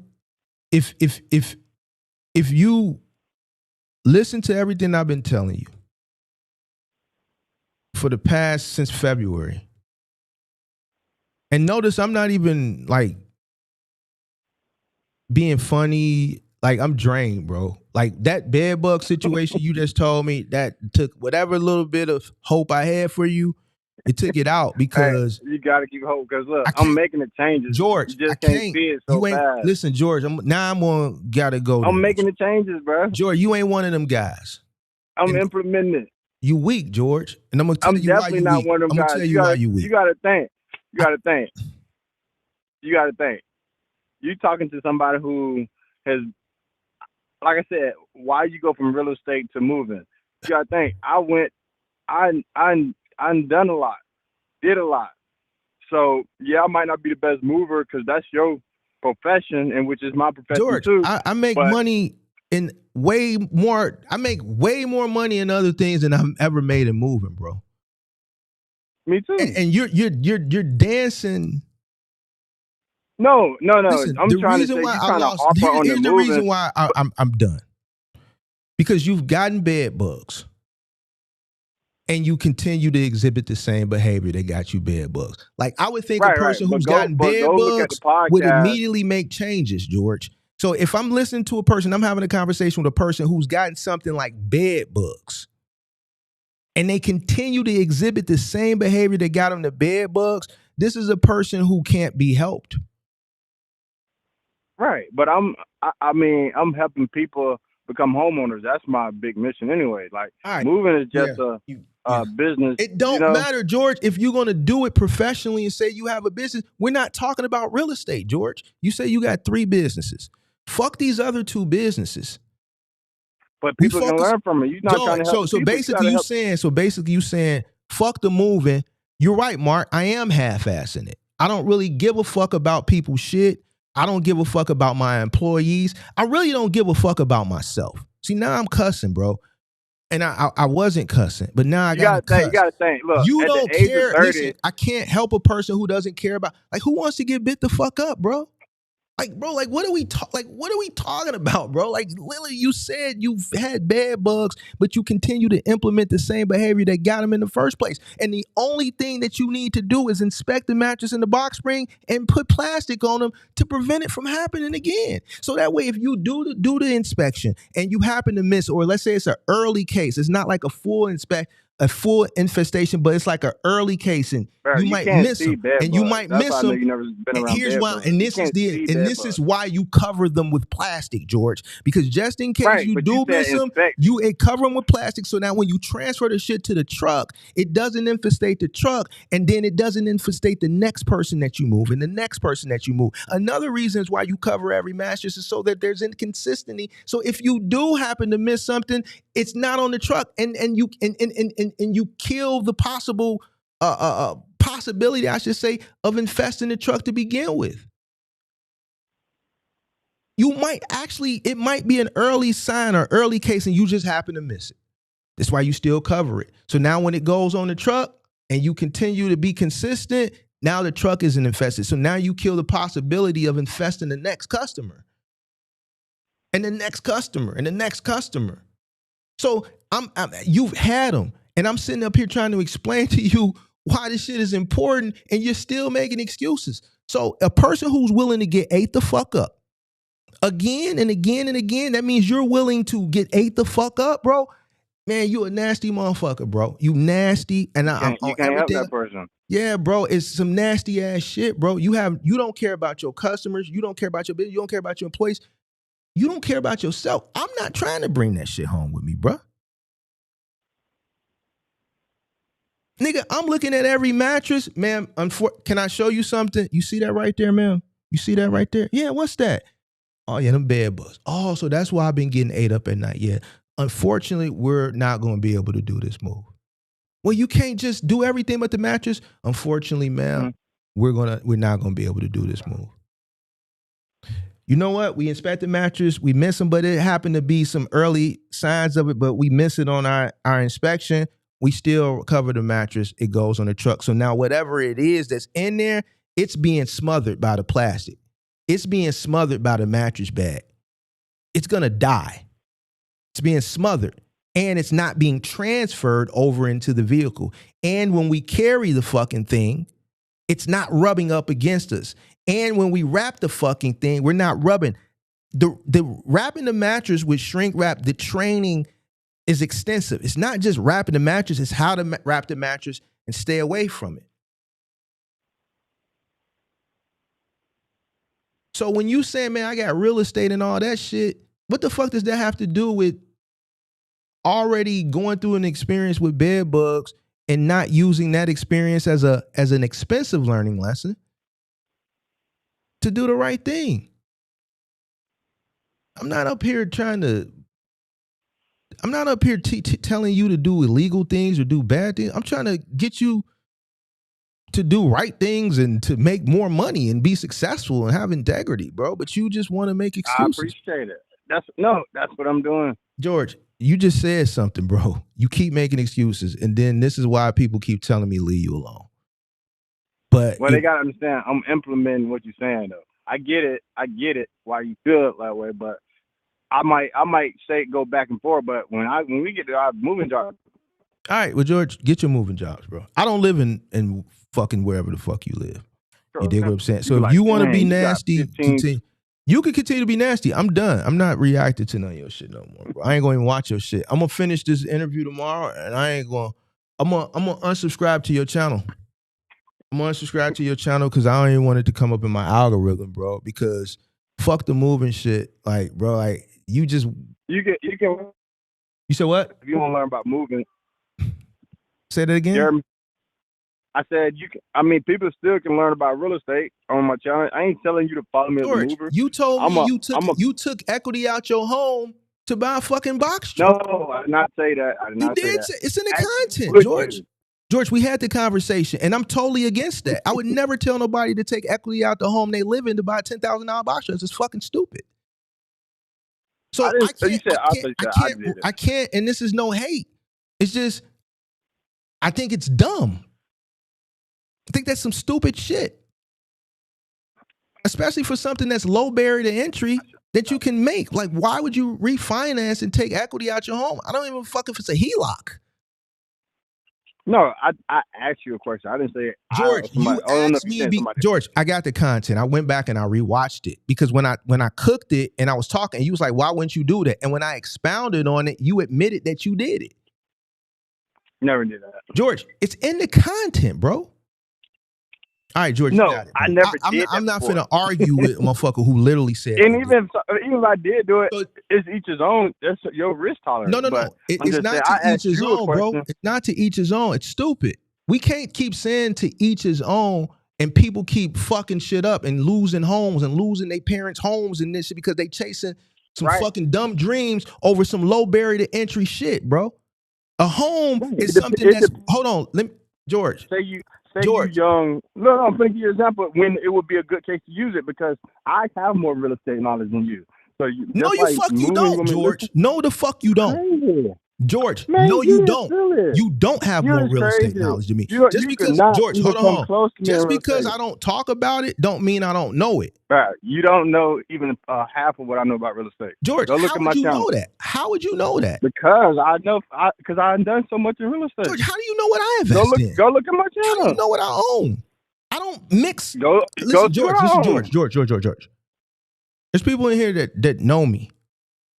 Based on what you said, that's just like a person who watches you. You can say you don't know more about me than moving. Question right now. George, the first time you called up to my channel to talk about moving, you presented yourself like you were more knowledgeable on me than moving, and that's not the case. Just because I don't cover real estate on my channel doesn't mean I don't know it. It doesn't mean you putting your foot, George. I'm telling you, bro. On everything I love, you gonna put your. Matter of fact, you already put your foot in your mouth. About 3 conversations ago when we talked about real estate, you said some things that I challenge. This shit right here we talking about.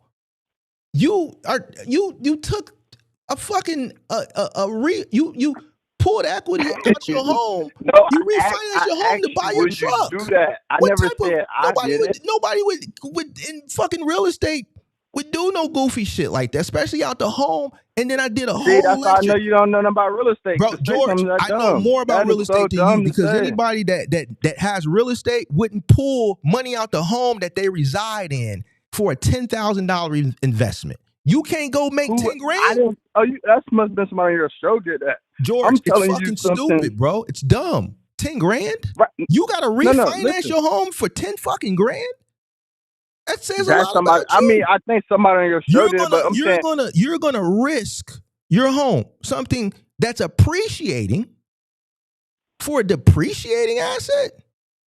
You're going to leverage your home. You're going to pull out equity out of a home for a $10,000 funky ass truck that you can go take a second job out, or you can go work a second job and save 100% of that money for something that's so low barrier to entry. You're going to pull equity out of not an investment property. I wouldn't even pull 10,000, or I wouldn't even leverage an investment property to get a box truck. But I definitely wouldn't do it from the home that I lay my head in. That's my safe haven. We're not risking our safe haven for something that's so low barrier to entry that 90% of the people that fail. Just listen to this. Let's think about this logically, George. And this is where I fuck you up every time. And this is why you challenge me, but you didn't challenge him. And then this is where I make you look crazy. You take an appreciating asset like a home, not only a home, but the home that you live in, not an investment property, to pull equity out, to risk it on something that majority of the people fail in, trucking. This is why, man, we me and you different. And this, I was having a good, cool conversation with you. No, but I'm saying I didn't say that though. I'm saying, George, I'm not lying on you. We had a whole debate about it. I never used no money from my house to buy me a box truck. Who remembers the episode from a month ago when he said it? Like, dude, no, that was somebody else. I'm trying to tell you. I think one of your guests called in, might have did that, and you were like, "That's the dumbest thing you could do." I asked you, would you take out an equity line on your home, and that's when you expound, I would never do that. But I was just asking you a question. But in a case that you would do it, I would never do that. I would never do that in the place where I lay my head. Right, because you are in your life. But say somebody in the chat room is 25 years old, and their grandmother left them a home, and they decide to move in it, and it's paid, and they got, say, $200,000 equity. You might not take you can borrow up to 7% on that. You can HELOC it. If the house is paid for, they can get a HELOC on it. Right, but you might not want a HELOC. And I'm saying, that's what I'm saying. If you got a house and it's paid for, and it was a generational, you inherited, and you wanted to be an active real estate. See, I'm a real estate investor. Like if you just like going to be timid about it, and it's not about timid, George. Let me tell you something. No, I'm saying if you're not going to keep doing it, 25-year-old is probably gonna fuck that shit up, bro. If their parent dies, and this is the place they leave in, their parent dies and their parent owns the home is owned outright, and it's in a trust, and they have an executor. Say you find another property, and it's a $20,000, $30,000 deposit down, and you're gonna make it a rental property. And you can pull out a $40,000, $50,000. Okay, so if we're speaking from a 25-year-old perspective, they're gonna fuck it up. Well, I think, how old was I when I started? I think I was about 25. They're gonna fuck it up. All right. No, they're gonna fuck it up. Here. Yeah, they're gonna fuck it up. I don't. I'm saying when I started, I was 25, and I don't advise anybody. Hold on, but I don't want to speak on hypotheticals. I don't want to speak. I want to speak to the conversation that we had, which was dealing with real reality and real circumstance and real situations, right? Because with these hypotheticals and shit like that, you can see shit your way. I can see shit my way. I think a 25-year-old in that position, and you know why? Because I know quite a few people who, I got a homie, I hope he's not watching, but he's probably not watching. He lost both of his parents over the course of the last 7 years. Right. Man, let me not talk about it, because then I don't want to. But let me do this. I know people that have lost parents and fucked up the money. Right. All right. And they ain't 25. Right. You got a lot of people that come into money or come into things and they just are not financially literate. Right. And they're gonna go, before they do what's right with it, they're going to do all the things that they wish they've always wanted to do. Mm-hmm. And then when they look up, they done fucked up so much money. Now the property taxes is due. They can't make the loan payment, and they still end up losing the property. Right. But I think the people on your channel, most people who listen and who can sit on here for hours and listen, I don't think them that type of people, to be honest. Well, Like, here's if the you thing, sit George. on here, No, because here, and this is where I have to correct you as well. There's plenty of people that don't never say nothing. See, George, what you got to understand, and what I understand, and what I'm trying to get you to understand as far as this podcast shit, is you have to understand the power of influence. If you're gonna go out and you're gonna want to be a influencer, you have to understand the power that comes along with that, right? See, I understand the power that comes along with that. There's 70-some people watching, right? right, There's only 15% of those people, 20% engaging in the chat. So that's a way more people that aren't saying anything. You've seen people call into my show and say, man, Mark, I wanted to call and talk to you. I watch all your content. I be watching all your live streams, but I never say nothing in the chat. It's people that never say nothing in the chat, but they will worship the ground you walk on. There's people in the chat that will take every single word that you say because they admire you at face value. And you have to understand the power in that. We've seen it with other content. I've seen it with other content creators. I see it with myself. It's people that are in my Discord. I know the power of influence. So I don't say anything. I always think about the person that's watching. What Pippi and some people in my Discord told me maybe a year or two ago, because you gotta remember I'm a little bit older. So this is the new TV. correct. The way we looked at MacGyver and Punky Brewster and Different Strokes and Give Me a Break and just TV shows back when I was growing up, 21 Jump Street and Living Color, shit like that. How we looked at TV personalities and TV stars. That's how the younger generation looks at people on YouTube, influencers, regardless of how big your channel is or not big. People resonate with certain people. There's people that are watching that never say nothing, but you have influence over them. Why do you think so many people get misled with bad influencers? Go buy a box truck, make $1 million. Buy a box truck, it's a stream of revenue. Just put a driver in it. Why do you think people go and rent Airbnbs or rent Turo cars to use as marketing to sell box truck businesses? These aren't things they own. They use that to gather more influence over the viewer so that they can just buy into whatever it is they're selling.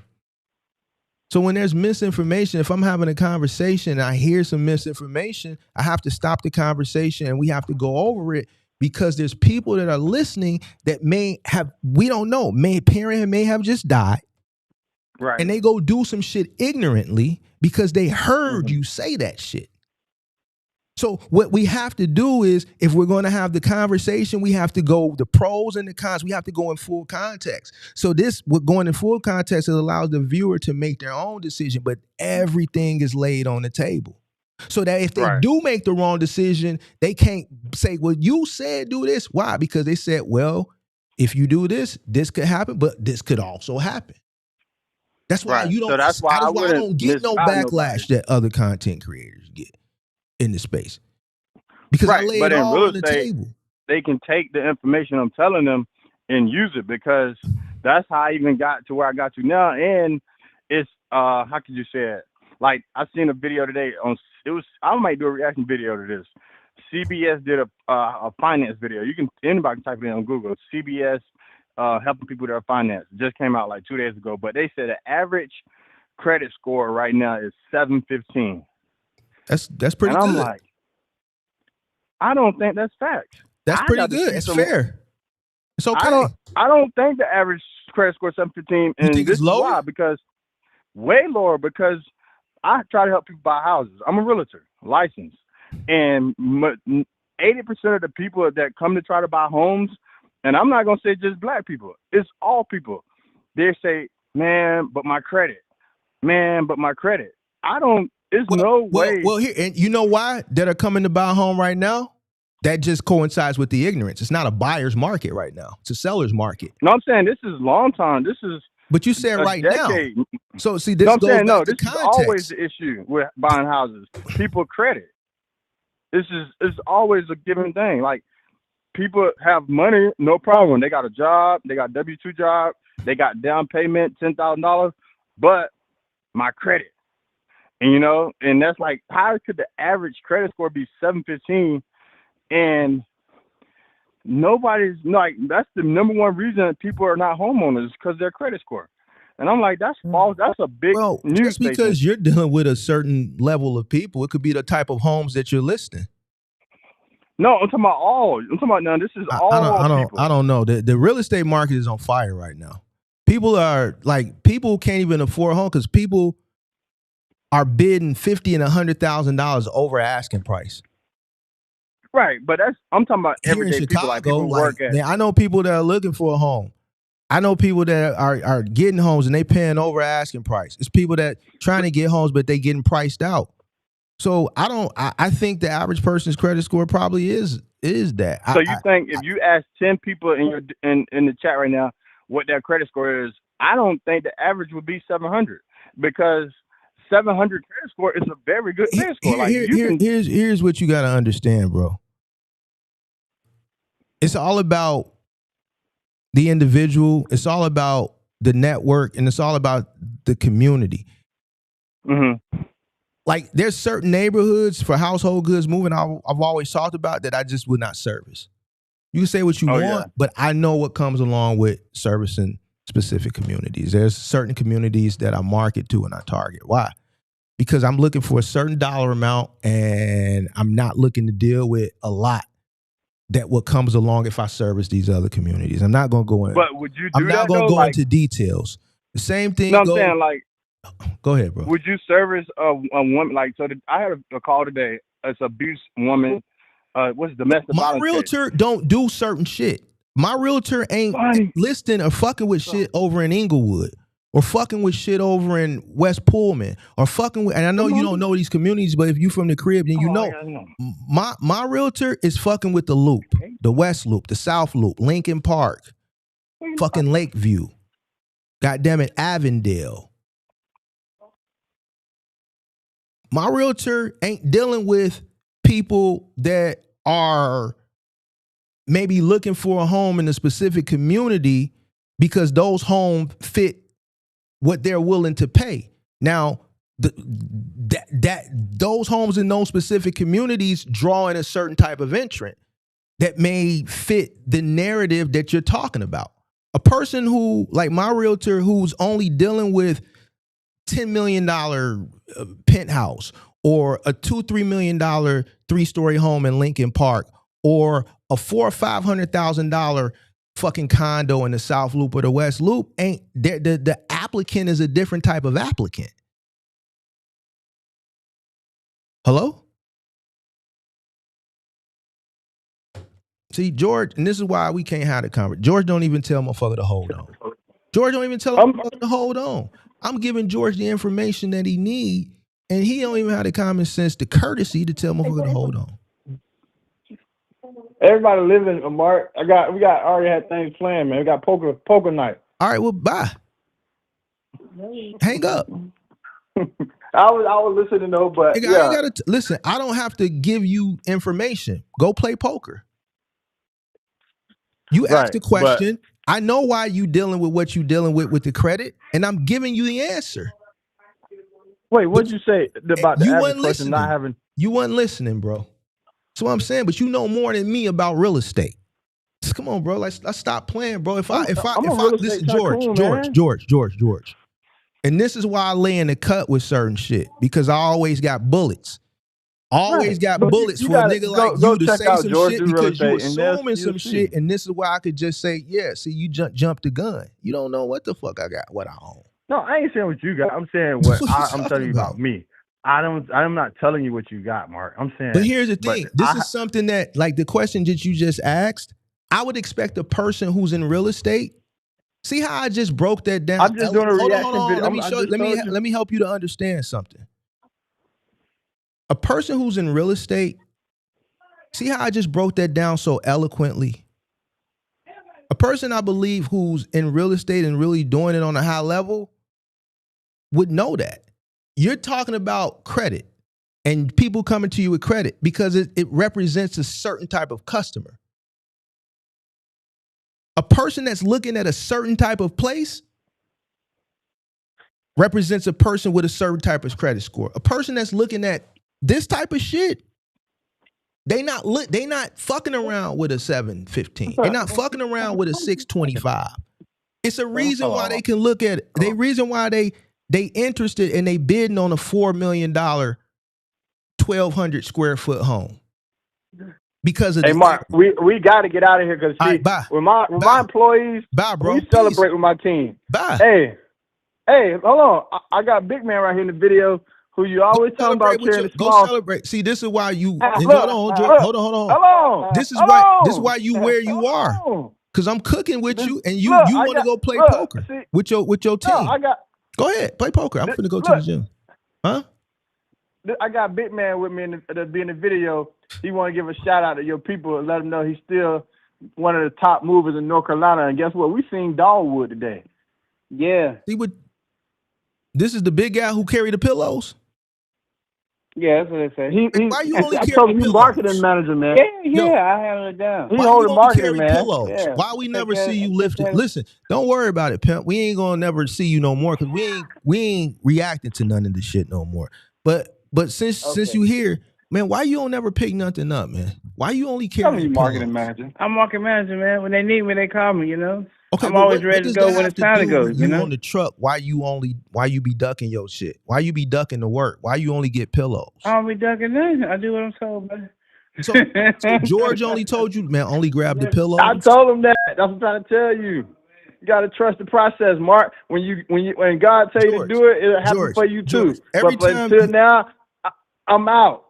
Bye. I'm the number one mover, man. No, you're not. Dogwood is the number one mover. Dogwood is the number one mover in your market, bro. Man, you crazy. I'm coming for him. You can't be the number one mover. No, I ain't gonna lie like that. I'm not the number one mover, but we getting our stuff together. You know, I'm learning from you, and I'm gonna implement it. We're gonna put the in the bags. We're gonna wrap everything. We're gonna take our clothes off before we go in the house, and we finna shut it down. I'm implementing all that. I got a new. Go ahead. I'm gonna finish. I got a inventory sheet coming. $125 an hour, 2 guys. $150 an hour, 3 guys. We knocking all out the ballpark. George, I'm gonna have. Okay. All right. So tomorrow I'm gonna Yeah, he is delusional. He just hung up. Ladies and gentlemen.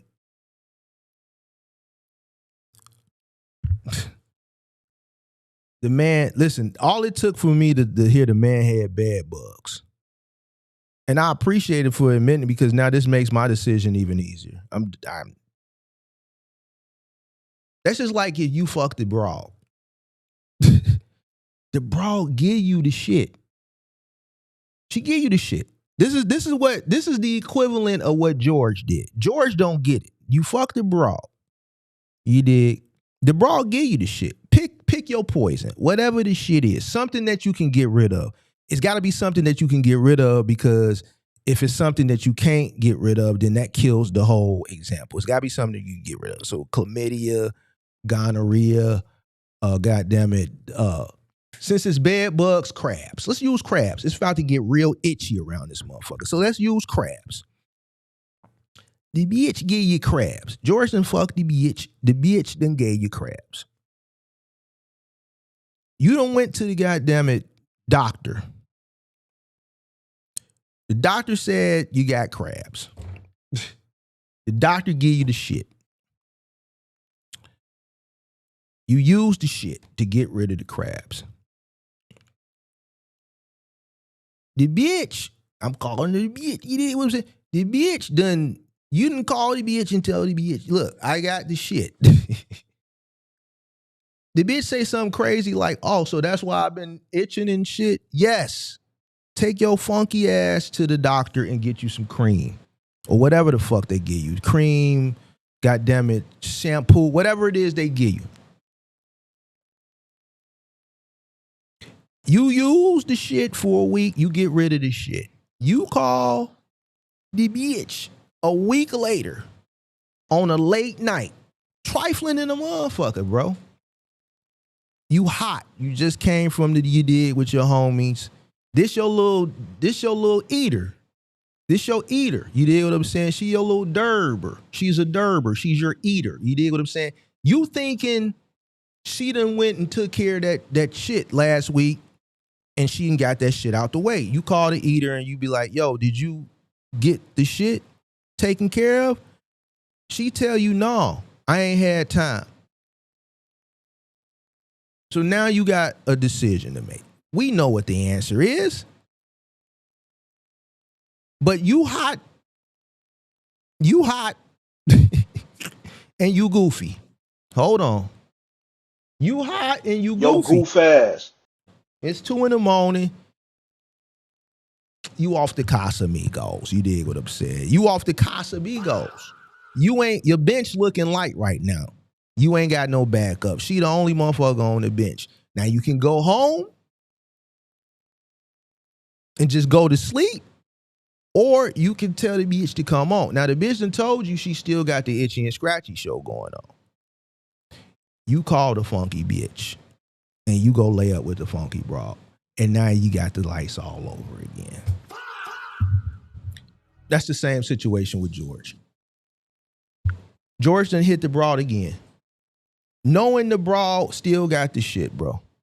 That's the same shit George is on. Now, some people say my analogies. I think my analogies is great. I just think the people that don't follow the analogies, they just not a part of the culture. They steal the culture and they don't realize that some of the shit they saying, that if they knew what the fuck they was saying, they wouldn't say it. You dig what I'm saying? But that's what George did in this situation. George hit the same broad again, and the broad told him she didn't go get that shit corrected. So George like, fuck it. I'm going to have this fun for the night, and I'll just deal with the consequences when they come. I don't want to talk to people like that, bro. I don't want to talk to no motherfucker that's willing to have bed bugs again. The same way the man came to me with the moving, nah, George ain't playing. He ain't playing with me. How are you playing when we watching the content? We see the moving. We seen the conversation with the guy. He ain't playing. This is him. He's fucking delusional, like somebody said. And then with the damn it, real estate, bro, what you got to understand is George is what we can, he's a bumpkin. He's a bumpkin. He is delusional. He's lost in the sauce. The man literally said the last time he took the money out for his crib. I watched it. We watched it. We even talked about it in the Discord. The man just said the average credit score based on what he's seen on CBS or Nightline or whatever he was watching is 715. What did I say? I said, yeah, that sounds about right. I don't believe so. Why? Because all the people that's coming looking for me, I'm a licensed realtor. It's coming looking for me. They got bad credit. All right, so boom.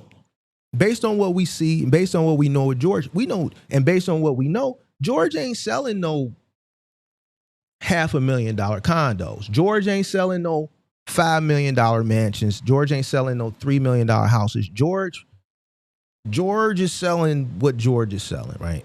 So George is listing things probably in certain areas that are geared toward a certain demographic, and that's why George is getting the results that he's getting.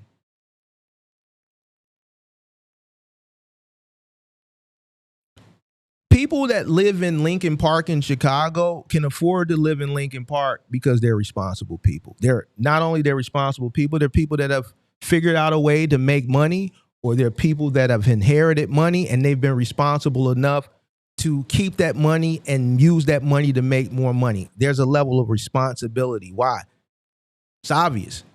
I have the credit, I have the resources, the money, the capital, the credit to close on a $4 million, 1,200 square foot home on Orchard right off of fucking Armitage in the heart of Lincoln Park. There's a level of responsibility there to attain that. Not just the capital, but the credit as well. The people that are buying in Inglewood here, which was once predominantly black, but Hispanics are moving in, first generation Hispanics are moving in, I can tell you something about that. There's multiple people on the application. And there's a reason why there's multiple people on the application. Something that's very, very, I guess to some people would be inexpensive. But there's a multitude of people on the application. And this is where George, he puts his foot in his mouth because he thinks he's better than somebody. This is where the arrogance comes in. This is where the pompousness comes in. You can listen to a person, and if you are educated or if you are knowledgeable on something, you can listen to a person and be able to tell if a person is knowledgeable on that. In this particular area here in Chicago, Inglewood, where it was once predominantly black, still is, but first generation Hispanics are moving in. Property value is still minimal. It's higher than what it was years ago, but in comparison to some other neighborhoods, it's cheap. It's a reason why Hispanics are moving in and blacks aren't necessarily moving out, but they're being displaced. The Hispanics that are moving in, it's not one name on the application, it's not two, it's not three. In some cases, I've seen 4, maybe 5.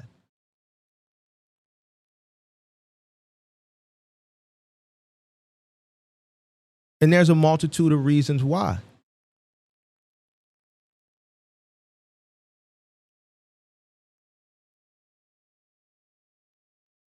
It's a reason why they're moving into predominantly black areas. What they're doing is they're settling the area. It's similar to gentrification of 10, 15, 20 years ago, where Caucasian people moved into predominantly black areas that they knew were going in the early processes of gentrification. And this particular area in 10 or 15, 20 years was going to be thriving. Those are called settlers. Why? They buy early at a low cost, and they deal with all the fucking riffraff that comes along with being a settler, and they deal with it because they're getting a very, very low price. They tear down, they buy an empty lot from an abandoned building for pennies. They build their home, and it's like when you look at the block, you got 2 flats that were built in 1920s or right after the Great Chicago Fire, but you got this, where it used to be a 2-flat, you got this 3-story home. Beautiful. It stands out right in the middle of the hood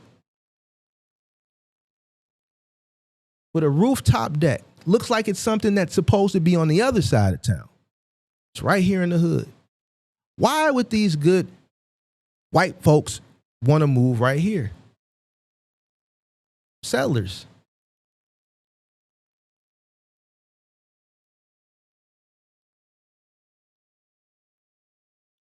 They're going to deal with foeing them for about 10, 15 years.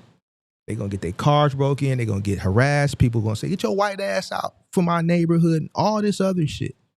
They're going to say, get off the grass.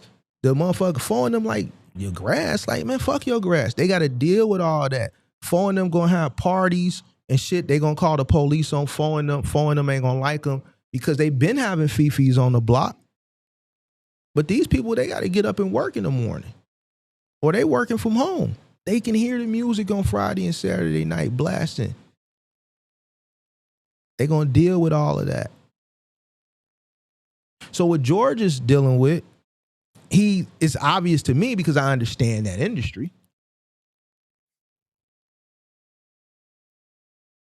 He's dealing with property in areas that are geared toward a certain demographic.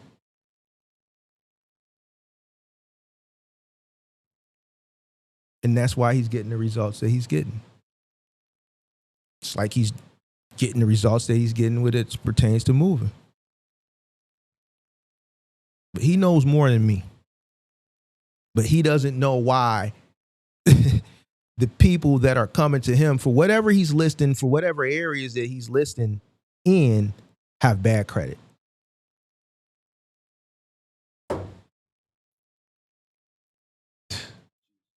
Bro.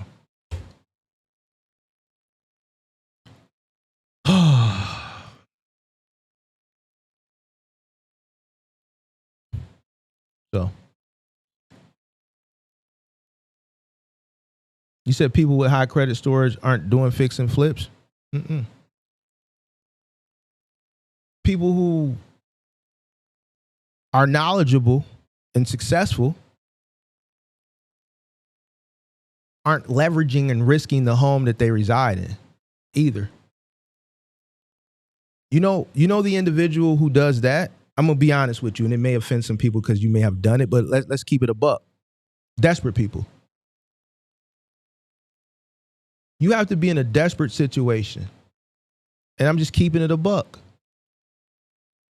to do that shit, especially for something that's very minimal, right?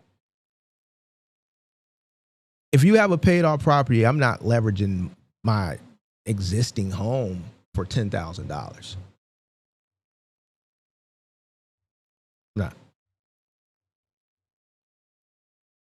Not even leveraging an investment property for 10 grand. Like if I got properties, I should have $10,000 to buy a box truck. This is facts. I'm just keeping it a G now with you. And that, you dig what I'm saying? So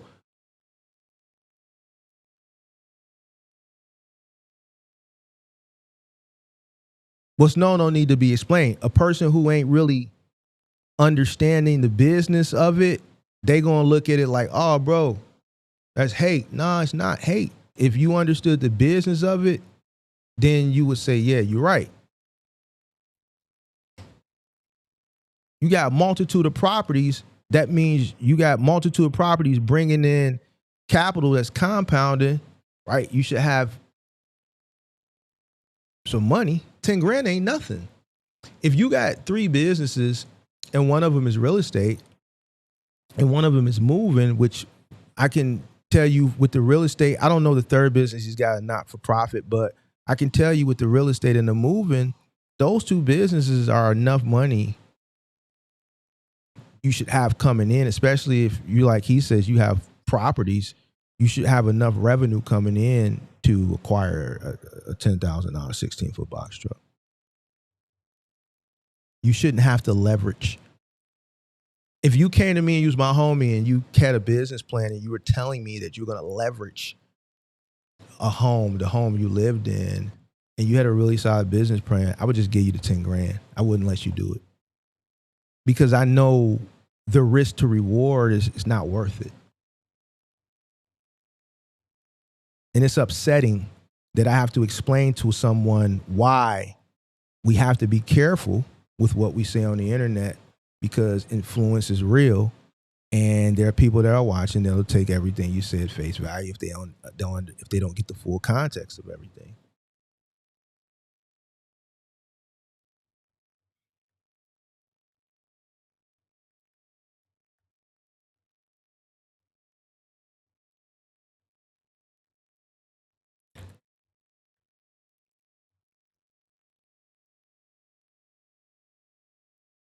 But, you know, it's black people for you. We when it comes to us, we something else. But I'm gonna react to the second half of this tomorrow, and then I'm gonna listen to you guys. I'm gonna lead George. He ain't no helping him. Let me just read these comments. Mark, you going back to the Itchy and Scratchy show yourself, continue to have George on. No, because I thought we could save him. I thought we could get through to him, but we can't. We can't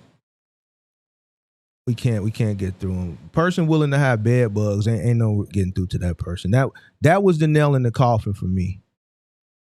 That was the nail in the coffin for me. I'm gonna be honest with you.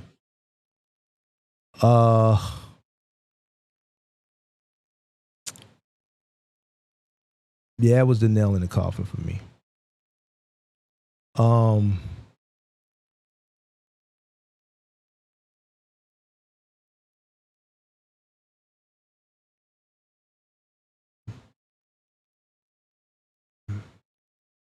I said I was going to react to this guy before I get out of here. Give me a second. If he's still watching. Like, I don't know why, like, like people be so like you got people that are really, really, and this is a thing of success, right? You got people that are so I don't like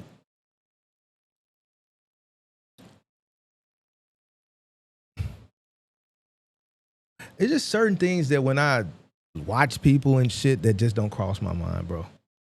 Like I'm not that invested in a person where I'm looking to fucking, you know,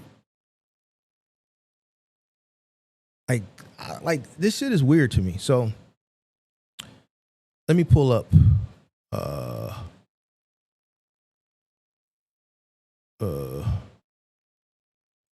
that we can. There's a compare. Where's compare?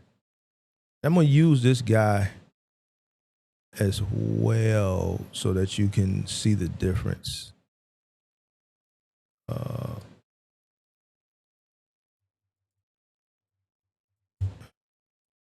So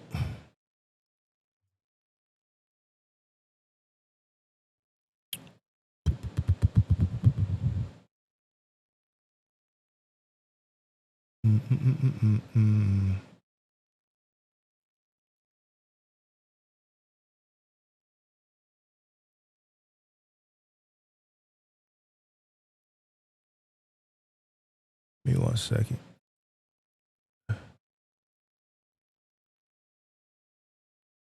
All right, so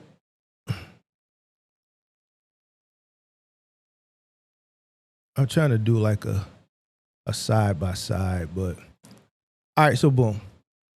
So it's a website called Social Blade. For anybody that wants to know if a content creator buys subs, I'm gonna give you the way to figure it out. All right. Because this guy who used to watch the channel, I don't know, he used to watch it. Then I guess I said something.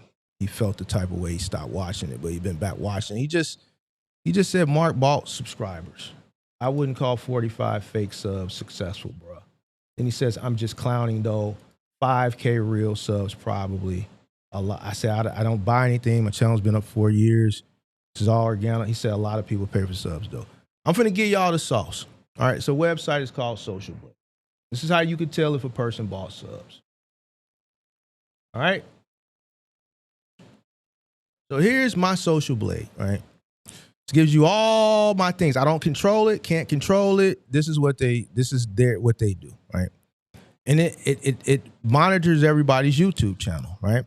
So you can follow the views, you can follow the subscribers. This is how you follow everything. Now, there's things that you can tell when someone buys subscribers, when someone buys views, when someone buys subscription, whatever.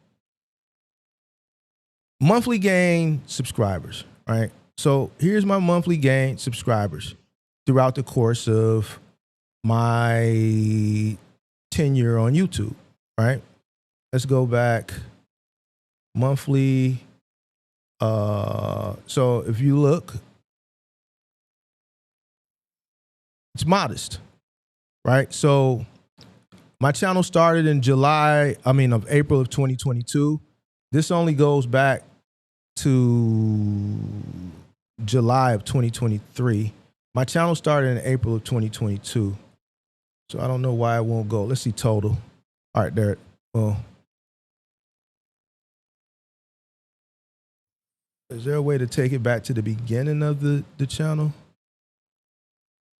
All right, so for some reason, it only goes back to July 2023. But if you look, in July 2023, when Social Blade started gathering the information from the channel, June of 2023, I was at 14,010. And you see it's just a gradual uptick, right? Over the course since it's been collecting it. It's just gradual, just gradually growing, right? Now, obviously here it was growing more aggressive. There was still a lot more interest in the in box trucking at this particular time, way more interest than it is now. And as you see over a period of time, the subscribers are growing, but just at a slower pace. You know, once upon a time, I was averaging 2,000 new subscribers a month, and it just went down 19, 15, 1,000. Now it's less than 1,000, right? Because the interest isn't in box trucking no more. If you've been waiting for me to get to 50,000, I've been trying to get to 50,000 for the past 6 months. So, April 31st, I was at 45,000. So I've been trying to get 5,000 subscribers for damn near a year. I was at 45,000 in August of 2025. I just love when people say shit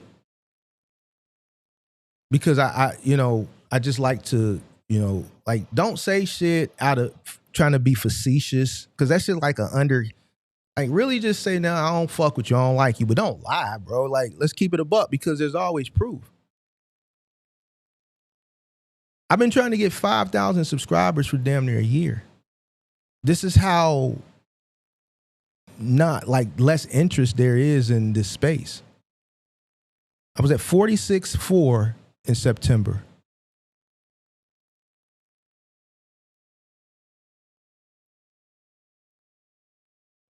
$46.9 in October. So in a month, I only gained 500 subscribers. And now we're at 50,000. Took me almost a year to get 5,000 subs, right?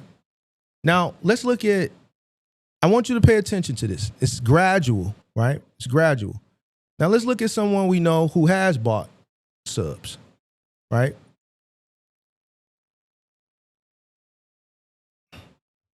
You see the difference? You see the difference? You go from flatline, 25, 82, 135, then you go from 135 to 4,344. And then you go from 4,000 to 35,000. And then it comes back down. So right here is where the subscribers were purchased, right? Comes back down, and it's flatline again. So right here, there's no virality. There's no video that went viral on this channel. Nothing.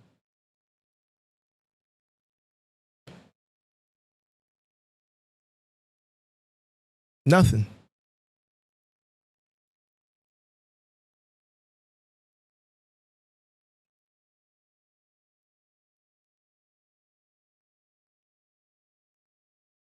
And it's not generating any interest today.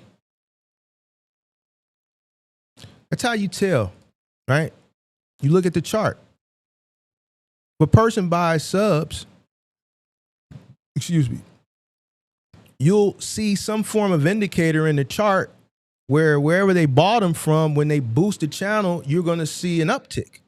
And it's not going to represent the norm, right?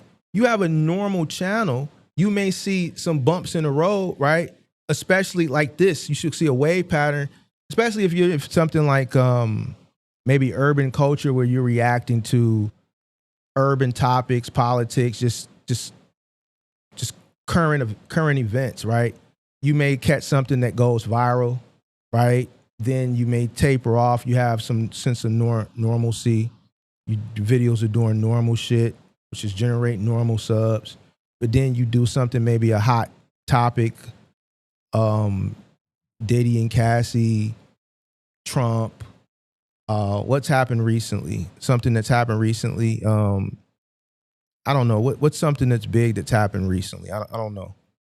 Something that's big that's happened recently, and then you get views, you get a little momentum, right?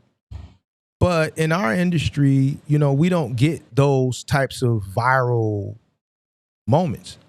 So that's why my pattern represents what a normal channel would look like.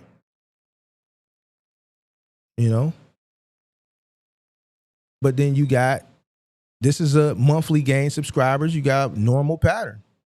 But then you got someone, this is not to knock him, but this is just the only person I know that bought subs, then you got this. You get a normal pattern, a huge bump, and then it goes normal again.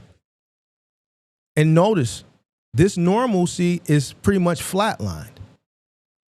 Right, it's not a lot of interest. And this is not to knock, it's just, I'm just keeping it a buck. And this is through the same period, right? Same period, same time period.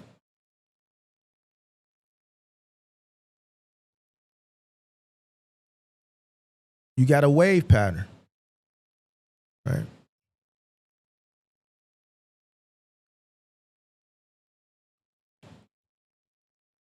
I just prefer you say, Mark, I don't fuck with you. Don't lie though. Don't make shit up. Just say, man, Mark, I don't fuck with you. And I'm gonna be like, I bet. Just keep it a buck. Don't try to make sit into the whole. What people gotta understand with YouTube and subscribers is majority of the subscribers are dormant. And this is, I watch people like Anton, I watch Angry Man. Angry Man got 800,000 subs. Angry Man records vertical and he does live streams horizontal. He'll have 500 people in his chat. Anton, 1,500 people, 1.5 million. The lead attorney, 600,000 people. He'll have 1,700 people in his live chat. I'll watch something like, let's say an Anton video, it'll do 15,000 views, 10,000 views. You got 1.5 million. Just a lot of people are dormant.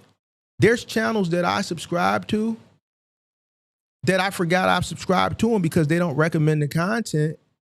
And I haven't clicked on enough videos in a while to the point where it just doesn't recommend that shit to me no more. Right? I was watching O'Shea do Jackson. And over the course of the last few months, I just haven't been clicking on any O'Shea videos. And then yesterday it showed me. I'm like, damn, I ain't checked out O'Shea in a while. That's because it hasn't been putting a lot of his videos in front of me. Right? And guess what? O'Shea got like 500,000 subs. And guess what? For 500,000 subs, it hasn't been recommending them to me. Who has the algorithm been recommending to me a lot lately? Flacco. It's been representing me, Flacco. So I've been clicking on a lot of Flacco. Why? Because Flacco is more consistent and he was reporting on some things that I have had interest in more recently, like last month, because I was following the Chud situation, right? The reason why I was following the Chud situation is because I knew what happened to him was going to happen to him. I figured that would happen to him. I figured someone would beat him up really, really badly or someone would unalived him. So what happened as far as the shooting, I figured it would lead to that. This outcome, I kind of, I just didn't know how it would get there, right? So I liked his commentary on it. And he does a lot of topics that, I like his critiquing. Like I watch academics. I like how academics critique certain aspects outside of music or just business relationships. Because I think he's very intelligent. I think he's very educated.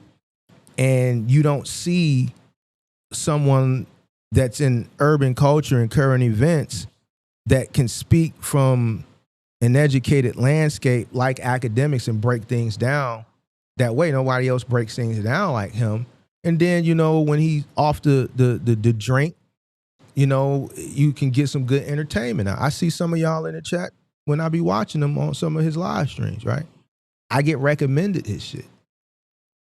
So what happens is if a person stops clicking on your video, they don't get recommended. And you can get buried so deep to the point where a person may have hundreds of channels they subscribe to.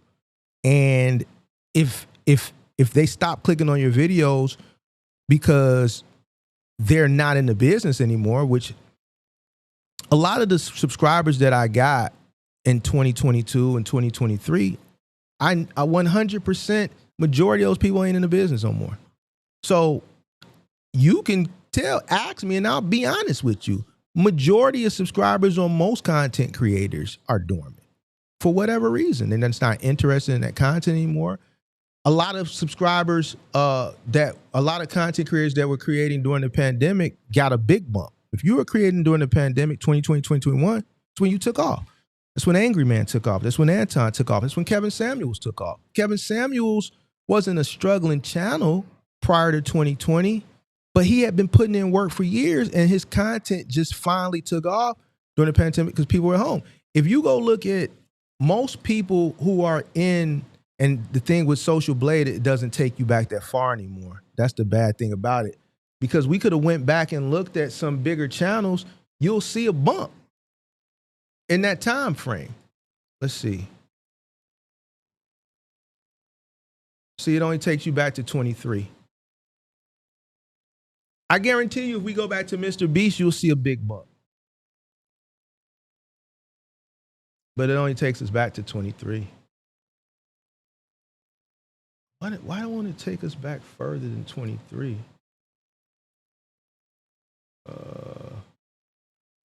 Let's see total. Yeah, it won't take us back. It won't take us back past 23. Yeah, so that's all that is. So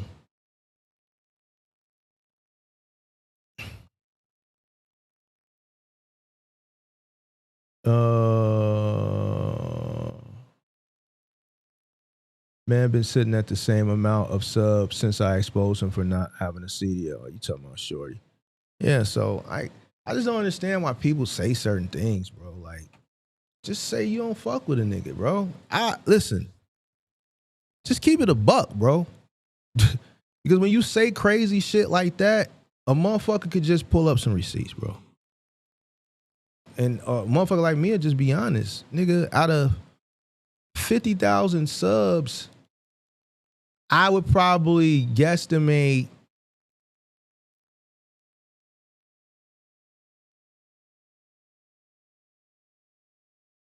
less than 10% are actually still active. So out of 50,000 people that watch my channel, let's say the ones that subscribe for box trucking, probably less than 10% of them that subscribed, that came in, have failed. So majority of them have failed, right? So those majority of those subscribers are dormant. I mean, I'll tell you that. You look at other people in the space. Vic has 110. His views aren't, he does a live, it's less people than me. The reason why I can garner more people live because I do consistent live streams. Midwest, his videos aren't doing 1,000 views anymore. His videos are doing 100. No knock, but there's no interest. The interest in the space is gone. Kurt, he hasn't done a video in over a year. So if he did a video tomorrow, or if he did a live stream tomorrow, he's buried in the algorithm. So, yeah. Now, I'm going to say this. With knowing that, instead of like saying like facetious things, you should say, yo, kudos for continuing to still make content and not pivoting. You don't get that. So that's why I just say, yo, just say, nigga, I don't fuck with you. And I'll be like, I bet. And then I'll respect you more, bro, because that's what you really want to say, nigga. Don't sugarcoat nothing, nigga. Just keep it a buck. Fuck, just keep it that shit a buck, nigga. I'll respect you more. You did? So I just don't like sucker shit, bro. All right, but there, I said I was gonna come back to that. All right, y'all. So we're gonna finish George up tomorrow, and then I'm gonna listen to y'all, and we're gonna be done with George, and we're gonna find something else to react to. All right, so catch y'all tomorrow. Peace.